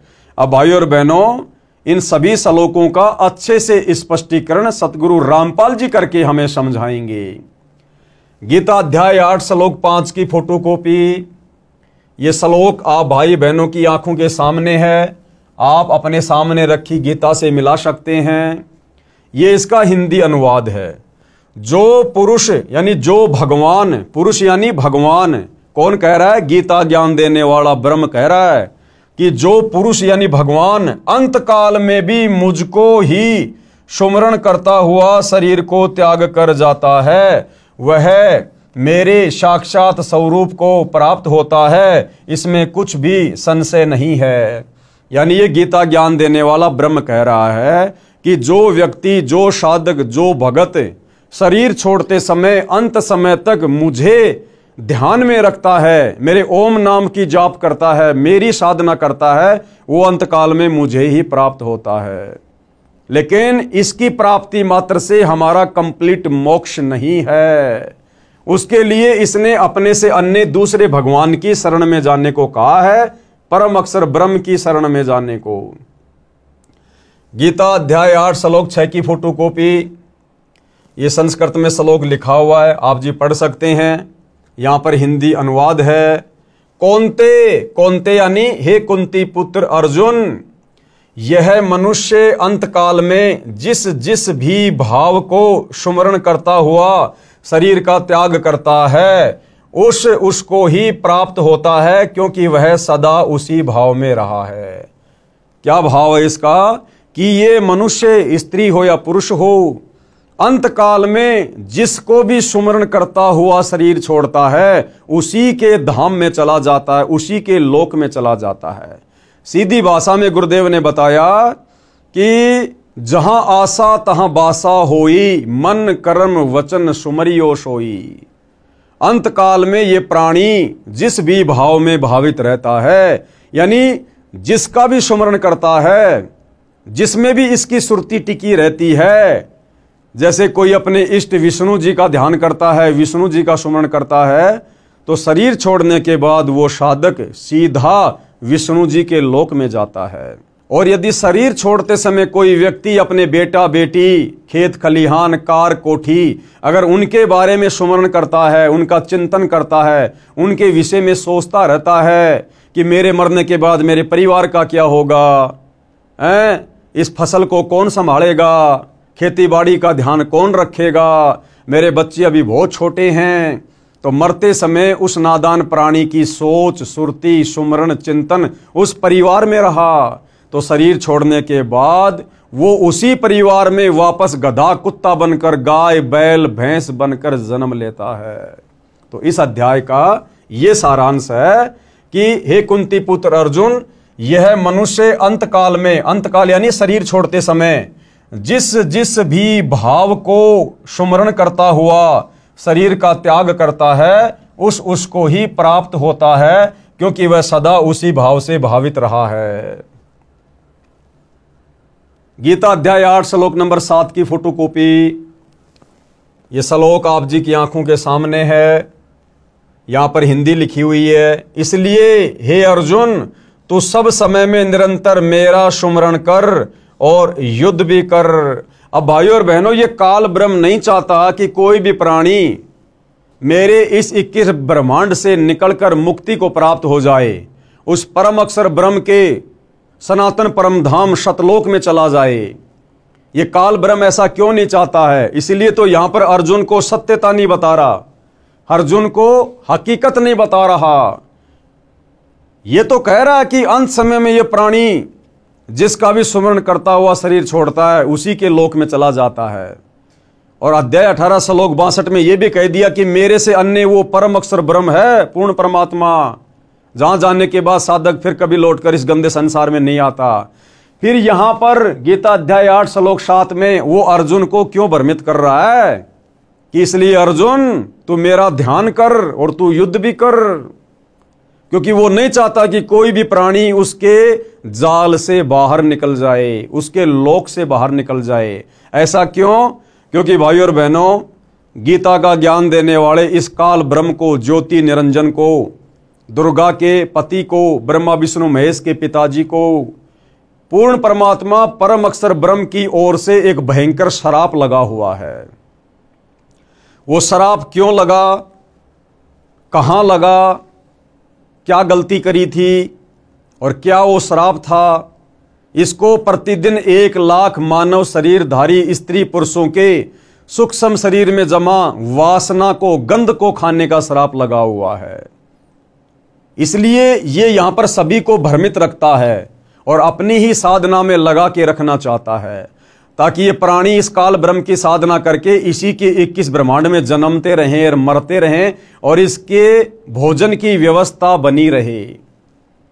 तो भाइयों और बहनों, जब हम आगे इसी पुस्तक में या यूट्यूब पर मोबाइल से सतगुरु रामपाल जी के सृष्टि रचना वाले सत्संग सुनेंगे, तब हमें पता चलेगा कि इस काल ब्रह्म ने उस सनातन परम धाम में, ये भी पहले वहीं रहता था परम अक्षर ब्रह्म के पास में, ये भी उसी का बेटा है, उसी की संतान है, उसी की आत्मा है। इसने वहां सतलोक में क्या ऐसी गलती कर दी थी जिस कारण से कबीर परमेश्वर जी ने, परम अक्षर ब्रह्म ने इस काल समेत दुर्गा को और हम सभी आत्माओं को इसके साथ इस गंदे लोक में यानी 21 ब्रह्मांड में सतलोक से 16 शंख कोस की दूरी पर भेज दिया। तो ये सारी जानकारी भाइयों और बहनों हमें सृष्टि रचना को पढ़ने और सुनने से मिलेगी। आगे चलकर इस पुस्तक में भी सृष्टि रचना लिखी हुई है। आप जी यूट्यूब पर संत रामपाल जी के सत्संग के माध्यम से भी सृष्टि रचना को समझ सकते हैं। तो यहां पर यह काल ब्रह्म, गीता का ज्ञान देने वाला भगवान, ये अर्जुन को भ्रमित कर रहा है। इसलिए हे अर्जुन, तू सब समय में निरंतर मेरा स्मरण कर और युद्ध भी कर। इस प्रकार मुझ में अर्पण किए हुए मन बुद्धि युक्त होकर तू निसंदेह मुझको ही प्राप्त होगा। और ये कहां रहता है? इसी अध्याय 8 का जब हम श्लोक नंबर 16 पढ़ेंगे तो ये काल ब्रह्म कह रहा है कि मैं तो ब्रह्मलोक में रहता हूं, ब्रह्मलोक में, और कह रहा है कि मेरे ब्रह्मलोक में आया हुआ प्राणी भी अपना कर्म फल भोगने के बाद वापस नीचे 84 लाख योनियों में जाता है, गधे कुत्ते सूअर के शरीरों में कष्ट उठाता है। इसका ब्रह्मलोक भी विनाश में आता है। ब्रह्मलोक में गए प्राणी भी फिर नरक में जाते हैं। ये स्वयं आगे स्वीकार कर रहा है गीता अध्याय 8 श्लोक नंबर 16 में। अब हम पढ़ेंगे गीता जी अध्याय 8 श्लोक 8 की ये फोटोकॉपी है। ये है गीता अध्याय 8 श्लोक 8 की फोटोकॉपी। भाई और बहनों, यहां पर पीडीएफ में थोड़ा साफ दिखाई नहीं दे रहा होगा, मैं आपको मोबाइल से सुना देता हूं। इसमें काल ब्रह्म के द्वारा गीता का ज्ञान देते समय अर्जुन को कहा गया है कि जो व्यक्ति अभ्यास के द्वारा अपने मन को एकाग्र करके लगातार परम पुरुष ईश्वर का ध्यान करता है, वह निश्चय ही मुझे ईश्वर को प्राप्त कर लेता है। यहां भाई और बहनों ये थोड़ी सी अटकलबाजी कर गया। यहां पर यह काल जीव को भ्रमित करने की दृष्टि से अटकलबाजी कर रहा है और क्या कह रहा है कि जो व्यक्ति अभ्यास के द्वारा अपने मन को एकाग्र करके यानी सत भक्ति करके अपने मन को एकाग्र करके लगातार परम पुरुष का ध्यान करता है। परम पुरुष कौन? परम अक्षर ब्रह्म, सनातन परम धाम का मालिक कबीर देव। जो व्यक्ति अपने मन को एकाग्र करके लगातार परम पुरुष का ध्यान करता है वह निश्चय ही मुझे प्राप्त कर लेता है। अरे भैया, परम अक्षर ब्रह्म का ध्यान करने वाला तुझे कैसे प्राप्त होगा? क्योंकि इसने पहले स्पष्ट कर दिया कि शरीर छोड़ते समय अंत काल में जो व्यक्ति जिसका भी स्मरण करता है उसी के लोक में जाएगा। तो यहां पर यह खुद कह रहा है कि जो व्यक्ति अभ्यास के द्वारा अपने मन को एकाग्र करके लगातार परम पुरुष का ध्यान करता है, तो भाई जो परम पुरुष का ध्यान करेगा वो तो परम पुरुष के लोक में जाएगा, सतलोक में। लेकिन आगे फिर ये अटकलबाजी कर रहा है जीव को भ्रमित करने के लिए, वह निश्चय ही मुझे प्राप्त कर लेगा। तो अब हम आगे बढ़ते हैं भाई और बहनों। गीता अध्याय 8 श्लोक 9 की फोटोकॉपी यह श्लोक आप जी के सामने है। जो पुरुष सर्वज्ञ अनादि सबके नियंता सूक्ष्म से भी अति सूक्ष्म सबके धारण पोषण करने वाले अचिंत्य स्वरूप सूर्य के सदृश नित्य चेतन प्रकाश रूप और अविद्या से अति परे शुद्ध सच्चिदानंद घन ब्रह्म परमेश्वर का सुमरण करता है। अब देखो भाई और बहनों, ये गीता अध्याय 8 श्लोक 9 है। बहुत सारे भाई बहन उस समय सवाल करते हैं जब सतगुरु रामपाल जी वेदों में कबीर नाम लिखा हुआ बताते हैं कि देखो जी वेदों में उस परमेश्वर का नाम भी लिखा हुआ है, कबीर देव, कबीर अग्नि। तो बहुत सारे भाई बहन ऑब्जेक्शन करते हैं कि जी गीता जी में दिखाओ कबीर जी का गीता में कहां नाम लिखा हुआ है, क्योंकि वेदों में परमात्मा का नाम लिखा हुआ है कवि, और कवि के आगे 2 अपसर्ग लगे हुए हैं। तो गुरुदेव ने फिर क्लियर कर दिया कि ये कबीर देव है। तो बहुत सारे भाई बहन फिर सवाल करते हैं जी गीता में दिखाओ कबीर जी का कहीं नाम है। तो यदि गीता जी चारों वेदों का सार है तो गीता जी में भी तो कबीर जी का नाम होना चाहिए। तो भाई और बहनों, गीता जी अध्याय 8 श्लोक नंबर 9 इसमें साफ साफ लिखा हुआ है जो पुरुष सर्वज्ञ। अब इन्होंने ये लिखा हुआ है कवीम। अब इन गीता के अनुवादकों ने, क्योंकि इनको तत्व ज्ञान तो था नहीं, और इन्होंने कवियम की जगह सर्वज्ञ कर दिया, जबकि कोई भी कवि कभी भी सर्वज्ञ हो ही नहीं सकता। किसी भी कवि को संपूर्ण सृष्टि का ज्ञान हो ही नहीं सकता। तो असल में जो कवि की भूमिका निभाई थी वो भी कबीर जी ने निभाई थी। तो यहां पर सर्वज्ञ कर दिया, तो सर्वज्ञ तो केवल भाई कबीर परमात्मा ही है, सृष्टि में दूसरा कोई नहीं है। तो गीता अध्याय 8 श्लोक 9 में साफ साफ उस परमेश्वर का नाम लिखा हुआ है। ये कविम पुराणम अनुशासितारम अणो अणियांसम साफ साफ लिखा हुआ है। जो पुरुष यानी जो परमात्मा, जो भगवान सर्वज्ञ है। अब सर्वज्ञ तो सारी सृष्टि में एक ही है, कबीर देव।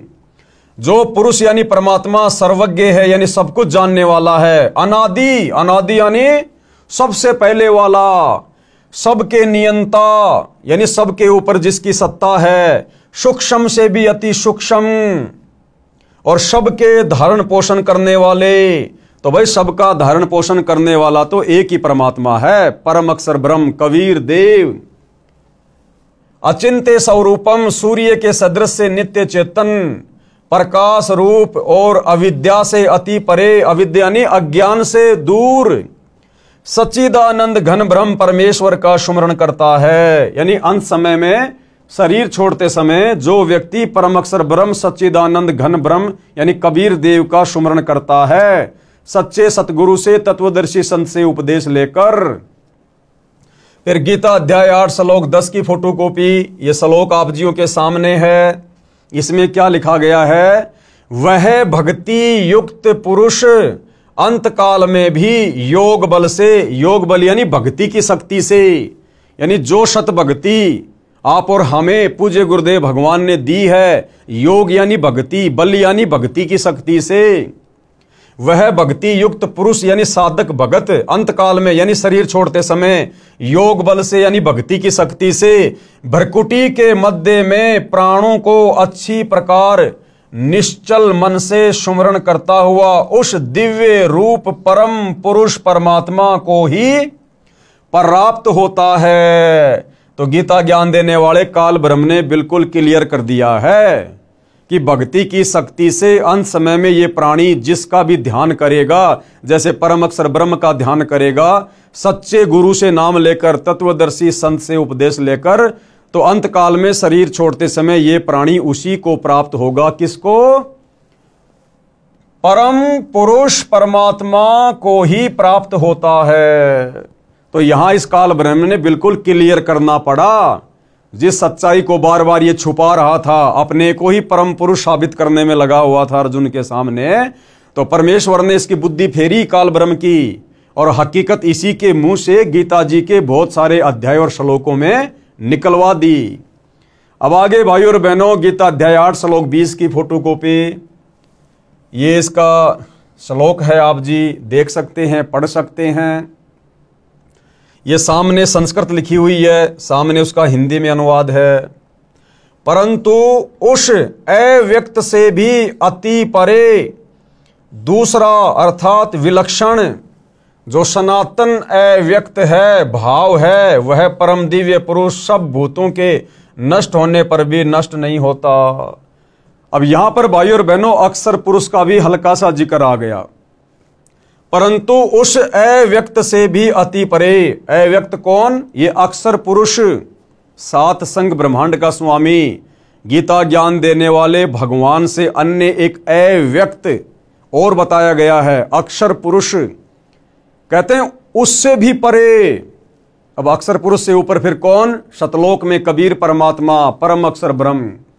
परंतु उस अव्यक्त से भी अति परे दूसरा अर्थात विलक्षण जो सनातन अव्यक्त भाव है, वह परम दिव्य पुरुष सब भूतों के नष्ट होने पर भी नष्ट नहीं होता। यानी वो कबीर परमात्मा, परम अक्षर ब्रह्म, सतलोक का राजा, सभी प्राणियों के नष्ट होने पर भी वो नष्ट नहीं होता। यानी वो अकाल मूर्त है, वो अविनाशी है।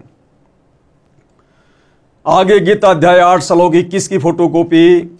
अब यहां पर भाई और बहनों गुरुदेव ने क्लियर क्या करना चाहा है कि ये खुद गीता का ज्ञान देने वाला काल ब्रह्म अपने से अन्य किसी और परम अक्षर ब्रह्म की ओर संकेत कर रहा है कि वो सबके नष्ट होने पर भी नष्ट नहीं होता।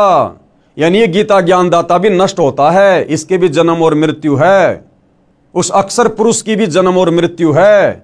लेकिन अक्षर पुरुष यानी उस दूसरे नंबर के अव्यक्त से भी ऊपर जो परम अक्षर पुरुष है, कबीर देव है, जो सतलोक में रहता है, सत्य पुरुष है, वो सब भूतों के यानी सब प्राणियों के नष्ट होने पर भी नष्ट नहीं होता। तो गीता ज्ञानदाता काल ब्रह्म कह रहा है कि भैया मेरी भी जन्म और मृत्यु होती है, मैं भी अविनाशी नहीं हूं।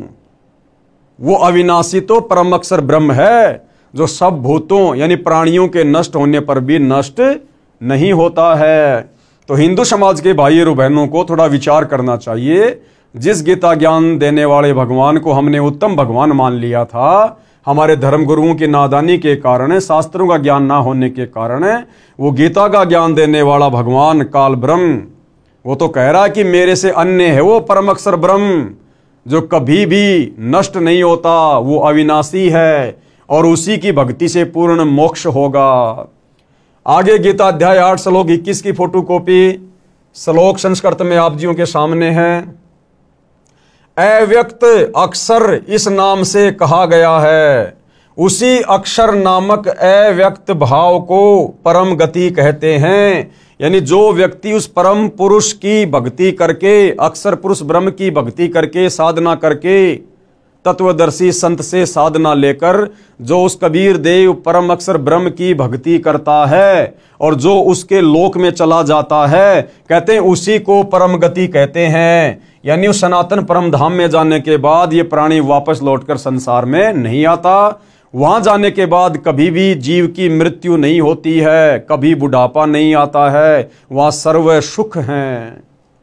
जिस सनातन अव्यक्त भाव को प्राप्त होकर मनुष्य वापस नहीं आते, कहां? इस काल ब्रह्म के 21 ब्रह्मांड में, इस मृत्यु लोक में, 84 लाख योनियों में, वह मेरा परम धाम है। गीता का ज्ञान देने वाला काल ब्रह्म, ब्रह्मा विष्णु महेश का पिता, दुर्गा का पति, गीता का ज्ञान देते समय अब क्या कह रहा है कि मेरा भी वही परम धाम है, यानी अर्जुन मैं भी उसी परम धाम से आया हुआ हूं, मैं भी उसी सतलोक से यहां नीचे आया हुआ हूं। अब ये सारी जानकारी जब आप सृष्टि रचना पढ़ेंगे तब पता चलेगा कि परम अक्षर ब्रह्म ने, सत्य पुरुष ने, कबीर देव ने इस काल ब्रह्म को क्यों श्राप दिया, क्यों इसको दुर्गा और हम सभी प्राणियों समेत नीचे 21 ब्रह्मांड में भेज दिया। और यहां गीता अध्याय 8 श्लोक 21 में ये गीता ज्ञान देने वाला भगवान खुद स्वीकार कर रहा है कि वह मेरा परम धाम है, कि अर्जुन मैं भी वहीं का निवासी था, मैं भी पहले वही रहा करता था, उसी परम अक्षर ब्रह्म के धाम में, सतलोक में। तो क्लियर कर दिया है भाइयों और बहनों कि गीता ज्ञानदाता सर्वश्रेष्ठ परमात्मा नहीं है, इससे ऊपर सर्वश्रेष्ठ परमात्मा परम अक्षर ब्रह्म है, सत्य पुरुष है, कबीर देव है, जिसकी साधना तत्वदर्शी संत से लेकर करने से ही हमारी आत्मा का कल्याण होगा।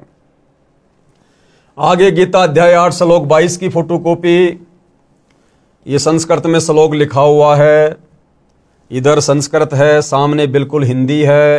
हे पार्थ यानी हे अर्जुन, जिस परमात्मा के अंतर्गत सर्वभूत हैं, सर्वभूत यानी सभी प्राणी।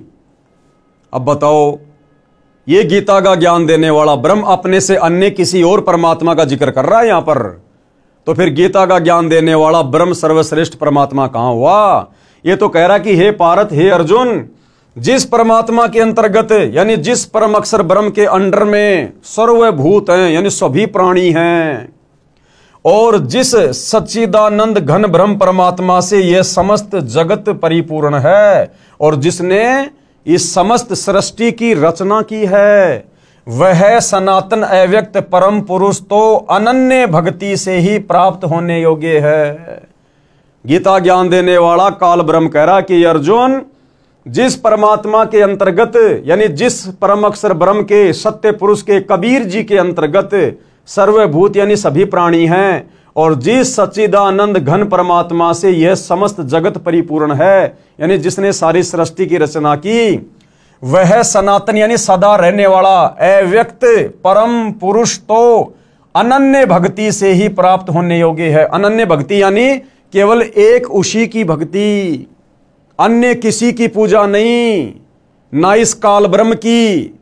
ये बात कहकर ये काल ब्रह्म अपनी पूजा के लिए भी मना कर रहा है, अपनी साधना के लिए भी मना कर रहा है। वो परम अक्षर ब्रह्म सनातन परमात्मा केवल अनन्य भक्ति से, अनन्य भक्ति का मतलब होता है केवल एक को ही अपना इष्ट मानकर पूजना। इसलिए भाइयों और बहनों, गीता जी स्वयं देवी देवताओं की पूजा को मना कर रही है, ब्रह्मा विष्णु महेश की पूजा को मना कर रही है, और गीता ज्ञान देने वाला इस 21 ब्रह्मांड का स्वामी ये काल निरंजन अपनी खुद की भक्ति करने को भी मना कर रहा है कि भैया पूजा तो केवल उस परम अक्षर ब्रह्म की करो, तभी तुम्हें सनातन परम धाम मिलेगा। आगे बढ़ते हैं भाइयों और बहनों, गीता अध्याय 15 श्लोक 17 की फोटोकॉपी। अब यहां पर बिल्कुल क्लियर कर दिया गया है, उत्तम पुरुष तु अन्य परमात्मा इति उदाहरते, ये लोकत्रयम अवश्य विभर्ति अवय ईश्वर। उत्तम पुरुष तु अन्य यानी उत्तम, उत्तम यानी सर्वश्रेष्ठ, उत्तम यानी सर्वश्रेष्ठ, और ये पुरुष, पुरुष यानी परमात्मा, गीता का ज्ञान देने वाला भगवान, ये काल ब्रह्म, ब्रह्मा विष्णु महेश का पिता, दुर्गा का पति, स्पष्ट कर रहा है कि अर्जुन, सर्वश्रेष्ठ परमात्मा तो कोई और ही है, यानी स्वयं गीता का ज्ञान देने वाला काल ब्रह्म सर्वश्रेष्ठ परमात्मा नहीं है। और क्या कह रहा है? उत्तम पुरुष तो अन्य ही है, उत्तम यानी सर्वश्रेष्ठ, और ये पुरुष यानी भगवान, कहता है वो तो अन्य ही है अर्जुन, मेरे से अन्य है, जो तीनों लोकों में प्रवेश करके सबका धारण पोषण करता है। तीनों लोक ये ब्रह्मा विष्णु महेश के लोक नहीं, तीनों लोक ये पाताल स्वर्ग और पृथ्वी नहीं, पूरा 21 ब्रह्मांड इस काल का एक लोक है। दूसरा लोक कहा जाता है अक्षर पुरुष के 7 संग ब्रह्मांडों को, और तीसरा लोक कहा जाता है ऊपर के 4 अविनाशी लोकों को।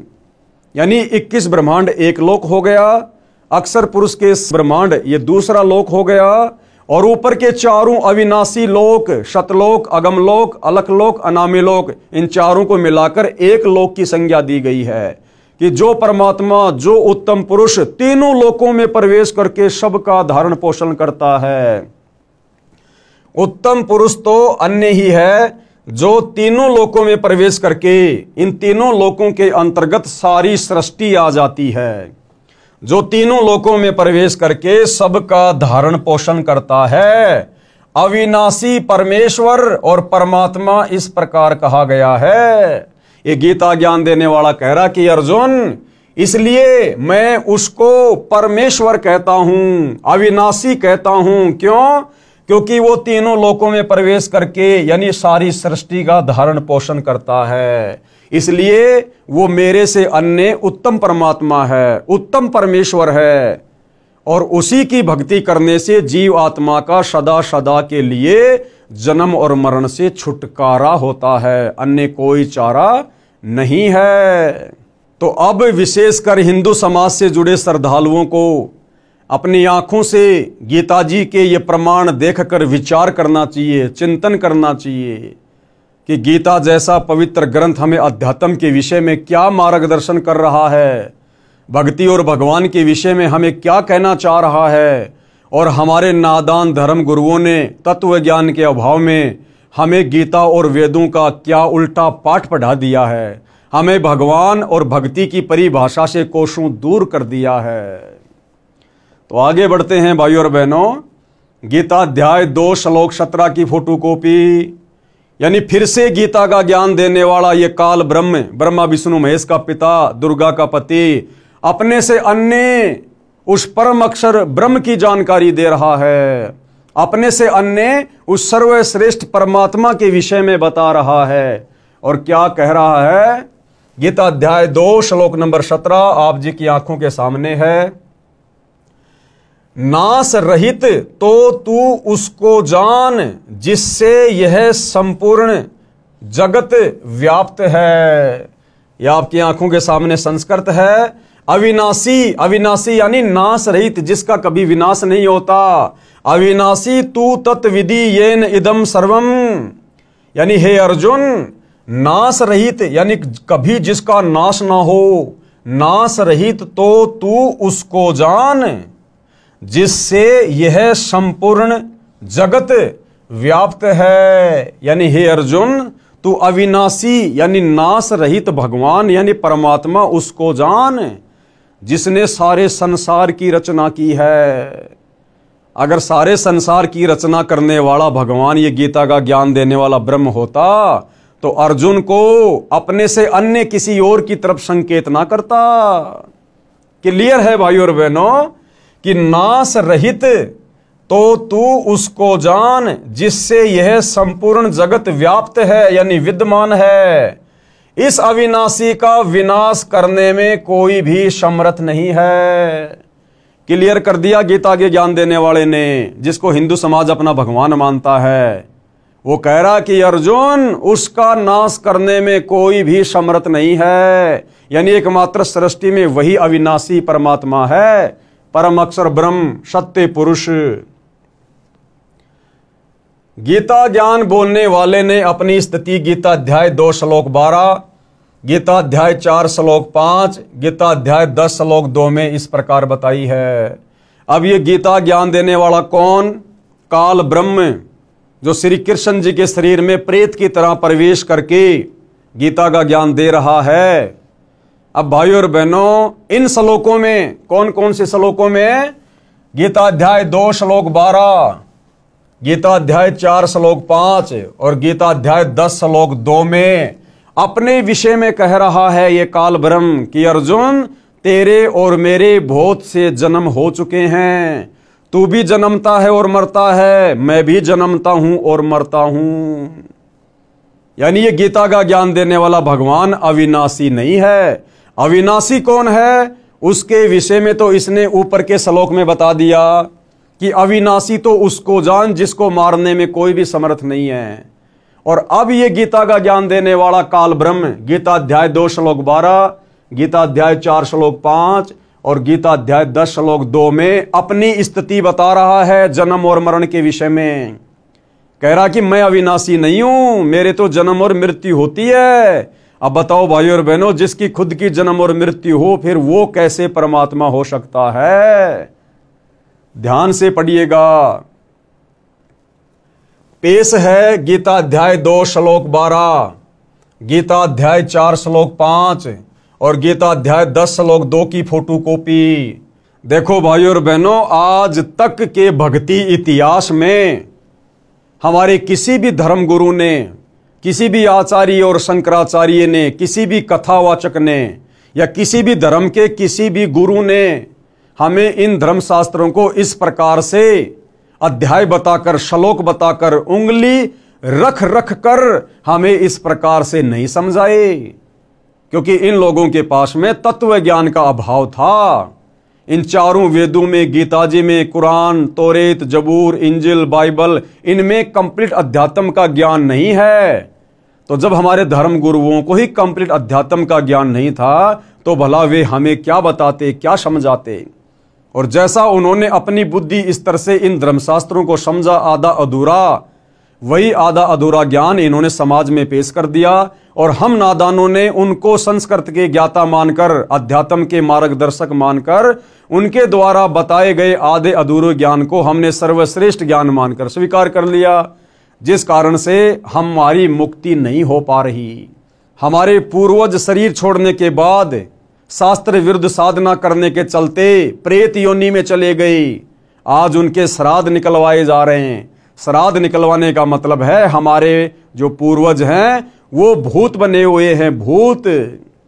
तो भाई और बहनों, अब हमें वो सर्वश्रेष्ठ भक्ति सतगुरु रामपाल जी के सानिध्य में प्राप्त हुई है, जिस सत भक्ति को करके ना हमने भूत बनना, ना प्रेत बनना, ना हमने भ्रमना भटकना, ना हमने नरक में जाना, ना हमारा कभी जन्म होगा, ना कभी फिर हमारी मृत्यु होगी। और हम सदा सदा के लिए परम अक्षर ब्रह्म सत्य पुरुष कबीर देव जी के लोक में, सत्य लोक में चले जाएंगे, जहां पर हमें सर्व सुख प्राप्त होंगे। तो अब यहां गीता अध्याय 2 श्लोक 12, गीता अध्याय 4 श्लोक 5 और गीता अध्याय 10 श्लोक 2 में ये गीता ज्ञान देने वाला भगवान स्वयं की स्थिति के बारे में बता रहा है कि भैया मेरी भी जन्म और मृत्यु होती है अर्जुन। ध्यान से देखिए भाई और बहनों, गीता अध्याय 2 श्लोक 12 की फोटोकॉपी आप भाई बहनों की आंखों के सामने है। गीता अध्याय 2 श्लोक 12, ये संस्कृत में श्लोक लिखा हुआ है, आप जी अपने घर पर रखी गीता जी से मिलान कर सकते हैं। न तू एवं एवं अहम जातु न आशम त्वम न आसी। क्या लिखा हुआ है? न तो ऐसा है कि मैं किसी काल में नहीं था। अब इसका क्या मतलब है भाई और बहनों? ये गीता ज्ञान देने वाला काल ब्रह्म, दुर्गा का पति, ब्रह्मा विष्णु महेश का पिता, ज्योति निरंजन क्या कह रहा है अर्जुन को? न तो ऐसा है कि अर्जुन ऐसा भी नहीं है कि मैं किसी काल में नहीं था, यानी मैं हर समय रहता हूं, यानी मेरा जन्म होता रहता है। न तो ऐसा ही है कि मैं किसी काल में नहीं था, अथवा तू नहीं था, अथवा ये राजा लोग नहीं थे, क्योंकि महाभारत के युद्ध में बहुत सारे राजा लोग खड़े हुए थे, उनके विषय में कहा जा रहा है कि अर्जुन न तो ऐसा है कि किसी भी काल में मैं नहीं था या तू नहीं था या फिर ये राजा लोग नहीं थे, और न ही ऐसा ही है कि इससे आगे हम सब नहीं रहेंगे, यानी आगे भी हमारे जन्म होते रहेंगे, हम मरते रहेंगे और हमारे जन्म होते रहेंगे। आगे चलिए गीता अध्याय 4 श्लोक 5 की फोटोकॉपी। ये गीता अध्याय 4 श्लोक 5 की फोटोकॉपी है भाई और बहनों। पीडीएफ में थोड़ा क्लियर नहीं आ रहा है, इसलिए दास ने साइड में उसकी फोटोकॉपी लगा दी है। आप जी गीता अध्याय 4 श्लोक 5 को देख सकते हैं। इसमें गीता ज्ञान देने वाले काल ब्रह्म ने बिल्कुल क्लियर कर दिया अपने जन्म के विषय में। और क्या कह रहा है? हे परंतप अर्जुन, मेरे और तेरे बहुत से जन्म हो चुके हैं, तू उनको नहीं जानता किंतु मैं जानता हूं। क्लियर कर दिया है गीता ज्ञान देने वाले ने कि मेरा जन्म और मृत्यु होती है, कि हे परंतप अर्जुन, तेरे और मेरे बहुत से जन्म हो चुके हैं, किंतु उन सबको तू नहीं जानता, मैं जानता हूं। यानी गीता ज्ञान देने वाले भगवान इस काल ब्रह्म की भी मृत्यु होती है और इसके जन्म होते हैं। और भाइयों और बहनों, जो जन्म और मृत्यु में है वो कभी भी हमारा जन्म और मृत्यु का रोग समाप्त नहीं कर सकता। जो जन्म और मृत्यु में है वो परमात्मा नहीं हो सकता, परमेश्वर नहीं हो सकता। इसीलिए गीता ज्ञानदाता काल ब्रह्म ने उस परम अक्षर ब्रह्म को अविनाशी की संज्ञा दी गई है कि नाश रहित तो उसको जान जिसको मारने में कोई भी सक्षम नहीं है। तो गीता अध्याय 4 श्लोक 5 की फोटोकॉपी ने बिल्कुल क्लियर कर दिया है।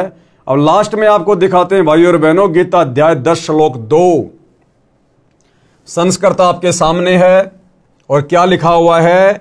मेरी उत्पत्ति को कौन कह रहा है? ये काल ब्रह्म, गीता का ज्ञान देने वाला, कि मेरी उत्पत्ति को, उत्पत्ति यानी जन्म लेने की प्रक्रिया को। तो जिसकी उत्पत्ति होती है भाइयों और बहनों उसका विनाश भी होता है, यहां का नियम है।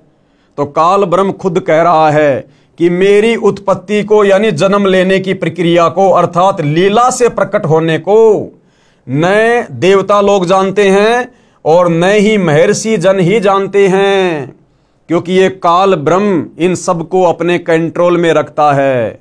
ये किस ब्रह्मांड का स्वामी है, ये दुर्गा का पति है, ये गुप्त रहता है, किसी के सामने अपने ओरिजिनल रूप में नहीं आता, क्योंकि इसका विकराल चेहरा है, देखते ही आदमी का कलेजा फट जाए, क्योंकि इसको श्राप लगा हुआ है परम अक्षर ब्रह्म से, कबीर देव से। इसलिए ये गुप्त रहता है 21वें ब्रह्मांड में और सारा का सारा कार्य अपनी पत्नी दुर्गा और अपने तीनों पुत्रों ब्रह्मा विष्णु महेश के माध्यम से करवाता है। तो ये कह रहा है कि मेरी लीला से प्रकट होने की, अर्थात मेरे जन्म लेने की प्रक्रिया को न तो देवता लोग जानते हैं और न ही महर्षि जन जानते हैं। अब भाइयों और बहनों, ब्रह्मा विष्णु महेश से भी इसने सच्चाई को छुपा रखा है कि यदि मेरे विषय में इस सच्चाई का मेरे तीनों पुत्रों को पता चल गया तो ये मेरे लिए कार्य नहीं करेंगे। ब्रह्मा जीवों की उत्पत्ति नहीं करेगा, विष्णु उनका पालन पोषण नहीं करेगा और फिर अंत में शंकर जी तमोगुण के प्रभाव से उनको मार मार के मेरे पास भोजन के लिए नहीं भेजेगा। इसलिए ये काल गुप्त रहता है और सारा कार्य धोखे में रखकर अपने तीनों पुत्रों को मैनेजर बनाकर करवा रहा है। इसलिए कह रहा है कि मेरी उत्पत्ति को, अर्थात लीला से प्रकट होने को न तो देवता लोग जानते हैं और न ही महर्षि जन ही जानते हैं, क्योंकि मैं सब प्रकार से देवताओं का और महर्षियों का भी आदि कारण हूं। यानी 21 ब्रह्मांड में इस काल के अंतर्गत जितने भी देवी देवता हैं, ब्रह्मा विष्णु महेश है, ये महर्षि जन है, ये सब इस काल के अधीन हैं, इनकी पहुंच काल तक नहीं है। इसीलिए तो भाइयों और बहनों, आज तक ये अध्यात्म ज्ञान बिल्कुल 0/0 था। किसी ने भी परमात्मा के विषय में सटीक जानकारी नहीं दी, जिससे भी पूछा उसी ने बता दिया परमात्मा तो निराकार है, क्योंकि सब काल के नीचे हैं और ये गुप्त रहता है, किसी के सामने नहीं आता। इसलिए अपनी असलियत बताने के लिए दुर्गा को भी मना कर रखा है कि मेरे विषय में यदि किसी को सच्चाई बता दी तो मेरे से बुरा और कोई नहीं होगा। ये आप जिस सृष्टि रचना को पढ़ेंगे तब पता चलेगा। इसलिए इस 21 ब्रह्मांड के सभी प्राणी ब्रह्मा विष्णु महेश से ज्ञान प्राप्त, ये नीचे के ये महर्षि जन, साधु संत महात्मा, ये सब लोग भ्रमित हैं भक्ति और भगवान को लेकर। आगे बढ़ते हैं भाइयों और बहनों, इन श्लोकों में स्पष्ट किया है कि हे अर्जुन, तेरे और मेरे बहुत जन्म हो चुके हैं। कौन कह रहा है? गीता का ज्ञान देने वाला ये काल ब्रह्म। इन श्लोकों में स्पष्ट किया है कि हे अर्जुन, तेरे और मेरे बहुत जन्म हो चुके हैं, तू नहीं जानता, मैं जानता हूं। मैं और ये राजा लोग तथा तू पहले भी जन्मे थे, आगे भी जन्मेंगे। अब भैया जिसका जन्म और मरण है वो भगवान कैसे हो सकता है? खुद गीता ज्ञान देने वाला काल ब्रह्म स्वीकार कर रहा है। मेरी उत्पत्ति को न ऋषिजन जानते हैं न देवता जानते हैं। हम रामपाल दास व अनुयायी गीता का आदेश पालन करते हुए उसी परमेश्वर की शरण में जा चुके हैं। हम परम अक्षर ब्रह्म यानी सत्य पुरुष जी को इष्ट रूप में प्रतिष्ठित करके अपने धर्म कर्म तथा पूजा साधना करते हैं। अन्य विश्व के सभी धर्मों व देवों का सम्मान करते हैं। दास यानी लेखक कौन? सतगुरु रामपाल जी। आप हिंदू साहिबानों व विश्व के सब मानव से प्रार्थना करता हूं कि आप भी अविलंब उसी की शरण में जाओ। किसकी शरण में? परम अक्षर ब्रह्म की शरण में, जिसकी शरण में जाने के लिए खुद गीता ज्ञानदाता, ये गीता का ज्ञान बोलने वाला काल ब्रह्म भी कह रहा है। आप सबका मानव जीवन धन्य हो जाएगा। धन्य होने का मतलब है पूर्ण मुक्ति हो जाएगी सदा सदा के लिए उस अविनाशी परमात्मा के अविनाशी लोक में, परम पुरुष के सनातन परम धाम में, सतलोक में चले जाएंगे सतगुरु रामपाल जी से शास्त्र अनुकूल सत भक्ति लेकर, और सदा सदा के लिए इस काल लोक से हमारा जन्म मरण का झंझट ही समाप्त हो जाएगा। दूसरी कोई भी भक्ति पूर्ण मुक्ति की संसार में नहीं है। फिर आगे सवाल खड़ा होता है। किसी ने सवाल किया है, क्या सवाल है? आप लेखक रामपाल दास के धर्म का क्या नाम है? इष्ट कौन है? साधना क्या की जाती है? किस शास्त्र को आधार मानते हो? तो पूज्य गुरुदेव भगवान क्या उत्तर दे रहे हैं? पुस्तक के प्रारंभ में मैंने अपना धर्म स्पष्ट कर दिया है। क्या? हमारा धर्म मानव है। यानी ये जितने भी धर्म हैं जो वर्तमान में प्रचलित हैं, हिंदू, मुस्लिम, सिख, ईसाई, जैनी, यहूदी, बौद्ध, सिख, ये तो हमारे धार्मिक धर्म गुरुओं की अज्ञानता का नतीजा है, जो समाज को इन शास्त्रों का निष्कर्ष निकालकर सत भक्ति नहीं दे पाए, जिस कारण से समाज धीरे धीरे सनातनी पूजा से हटकर संप्रदायों में बट गया, देवी देवताओं की पूजा में बट गया। तो ये जो तथाकथित धर्म है, ये तो हमारे नादान धर्म गुरुओं की देन है। अन्यथा हम सभी प्राणियों का एक ही धर्म है, मानव धर्म, क्योंकि हम सब मानव है, इंसान हैं, और जिसके अंदर मानवता है, इंसानियत है, दया है, धर्म है, वही असल में धार्मिक व्यक्ति है। पुस्तक के प्रारंभ में मैंने अपना धर्म स्पष्ट कर दिया। हमारा धर्म मानव है। हम मानव शरीरधारी प्राणी हैं। यह आदि सनातन धर्म पंथ कहा जाता है। हमारा इष्ट यानी इष्ट कौन है? परम अक्षर ब्रह्म, जिसकी शरण में जाने के लिए गीता ज्ञानदाता कह रहा है। परम अक्षर ब्रह्म यानी सत्य पुरुष है। हम सूक्ष्म वेद के आधार से साधना में पूजा करते हैं, क्योंकि चारों वेदों में भक्ति का कंप्लीट ज्ञान नहीं है। इसलिए पांचवा वेद सूक्ष्म वेद, उसकी रचना स्वयं परम अक्षर ब्रह्म धरती पर संत रूप में आकर करवाते हैं। उसमें कंप्लीट अध्यात्म का ज्ञान होता है, और फिर उस पांचवें सूक्ष्म वेद को समझाने के लिए वही परम अक्षर ब्रह्म सत्य पुरुष कबीर देव तत्वदर्शी संत बनकर धरती पर प्रकट होते हैं, जैसे कि वर्तमान में सतगुरु रामपाल जी। परम अक्षर ब्रह्म का नाम कबीर है। चारों वेद व गीता जी का ज्ञान सूक्ष्म वेद से लिया अधूरा ज्ञान है, परंतु जितना इनमें ज्ञान है वह सत्य है, सूक्ष्म वेद से मिलता है। हमारा धाम सत्य लोक है, यानी हम कहाँ के निवासी हैं? सतलोक के, जिसे सनातन परम धाम भी कहा जाता है। सनातन मतलब जो कभी भी विनाश में नहीं आता, और ये परम यानी सर्वश्रेष्ठ, और धाम यानी जगह, स्थान। कृपया पढ़े इसी पुस्तक के पेज नंबर 437 पर उन्हें साधकों की आत्मकथा, जो पहले हिंदू समाज में चल रही शास्त्रों की विपरीत पूजा करते थे, जिससे कोई लाभ नहीं हुआ। जब से शास्त्रोक्त साधना करने लगे, कितना चमत्कारी लाभ हुआ, मोक्ष भी हुआ। अतः विश्व के सब भाइयों तथा बहनों से निवेदन करता हूं कि सब एक हो जाओ। यानी अब वो समय आ गया सत भक्ति करके जन्म मरण से अपना पीछा छुड़वाने का। ये भक्ति युग शुरू हो चुका है। सत्य साधना करके जन्म मृत्यु के कष्ट से सदा के लिए छुटकारा प्राप्त करो। परमेश्वर के उस परम धाम में जाओ, जहां जाने के पश्चात साधक यानी भगत, साधिका यानी फीमेल भगत फिर लौटकर संसार में नहीं आते। आप सभी का शुभ चिंतक, लेखक संत रामपाल दास यानी सतगुरु रामपाल जी।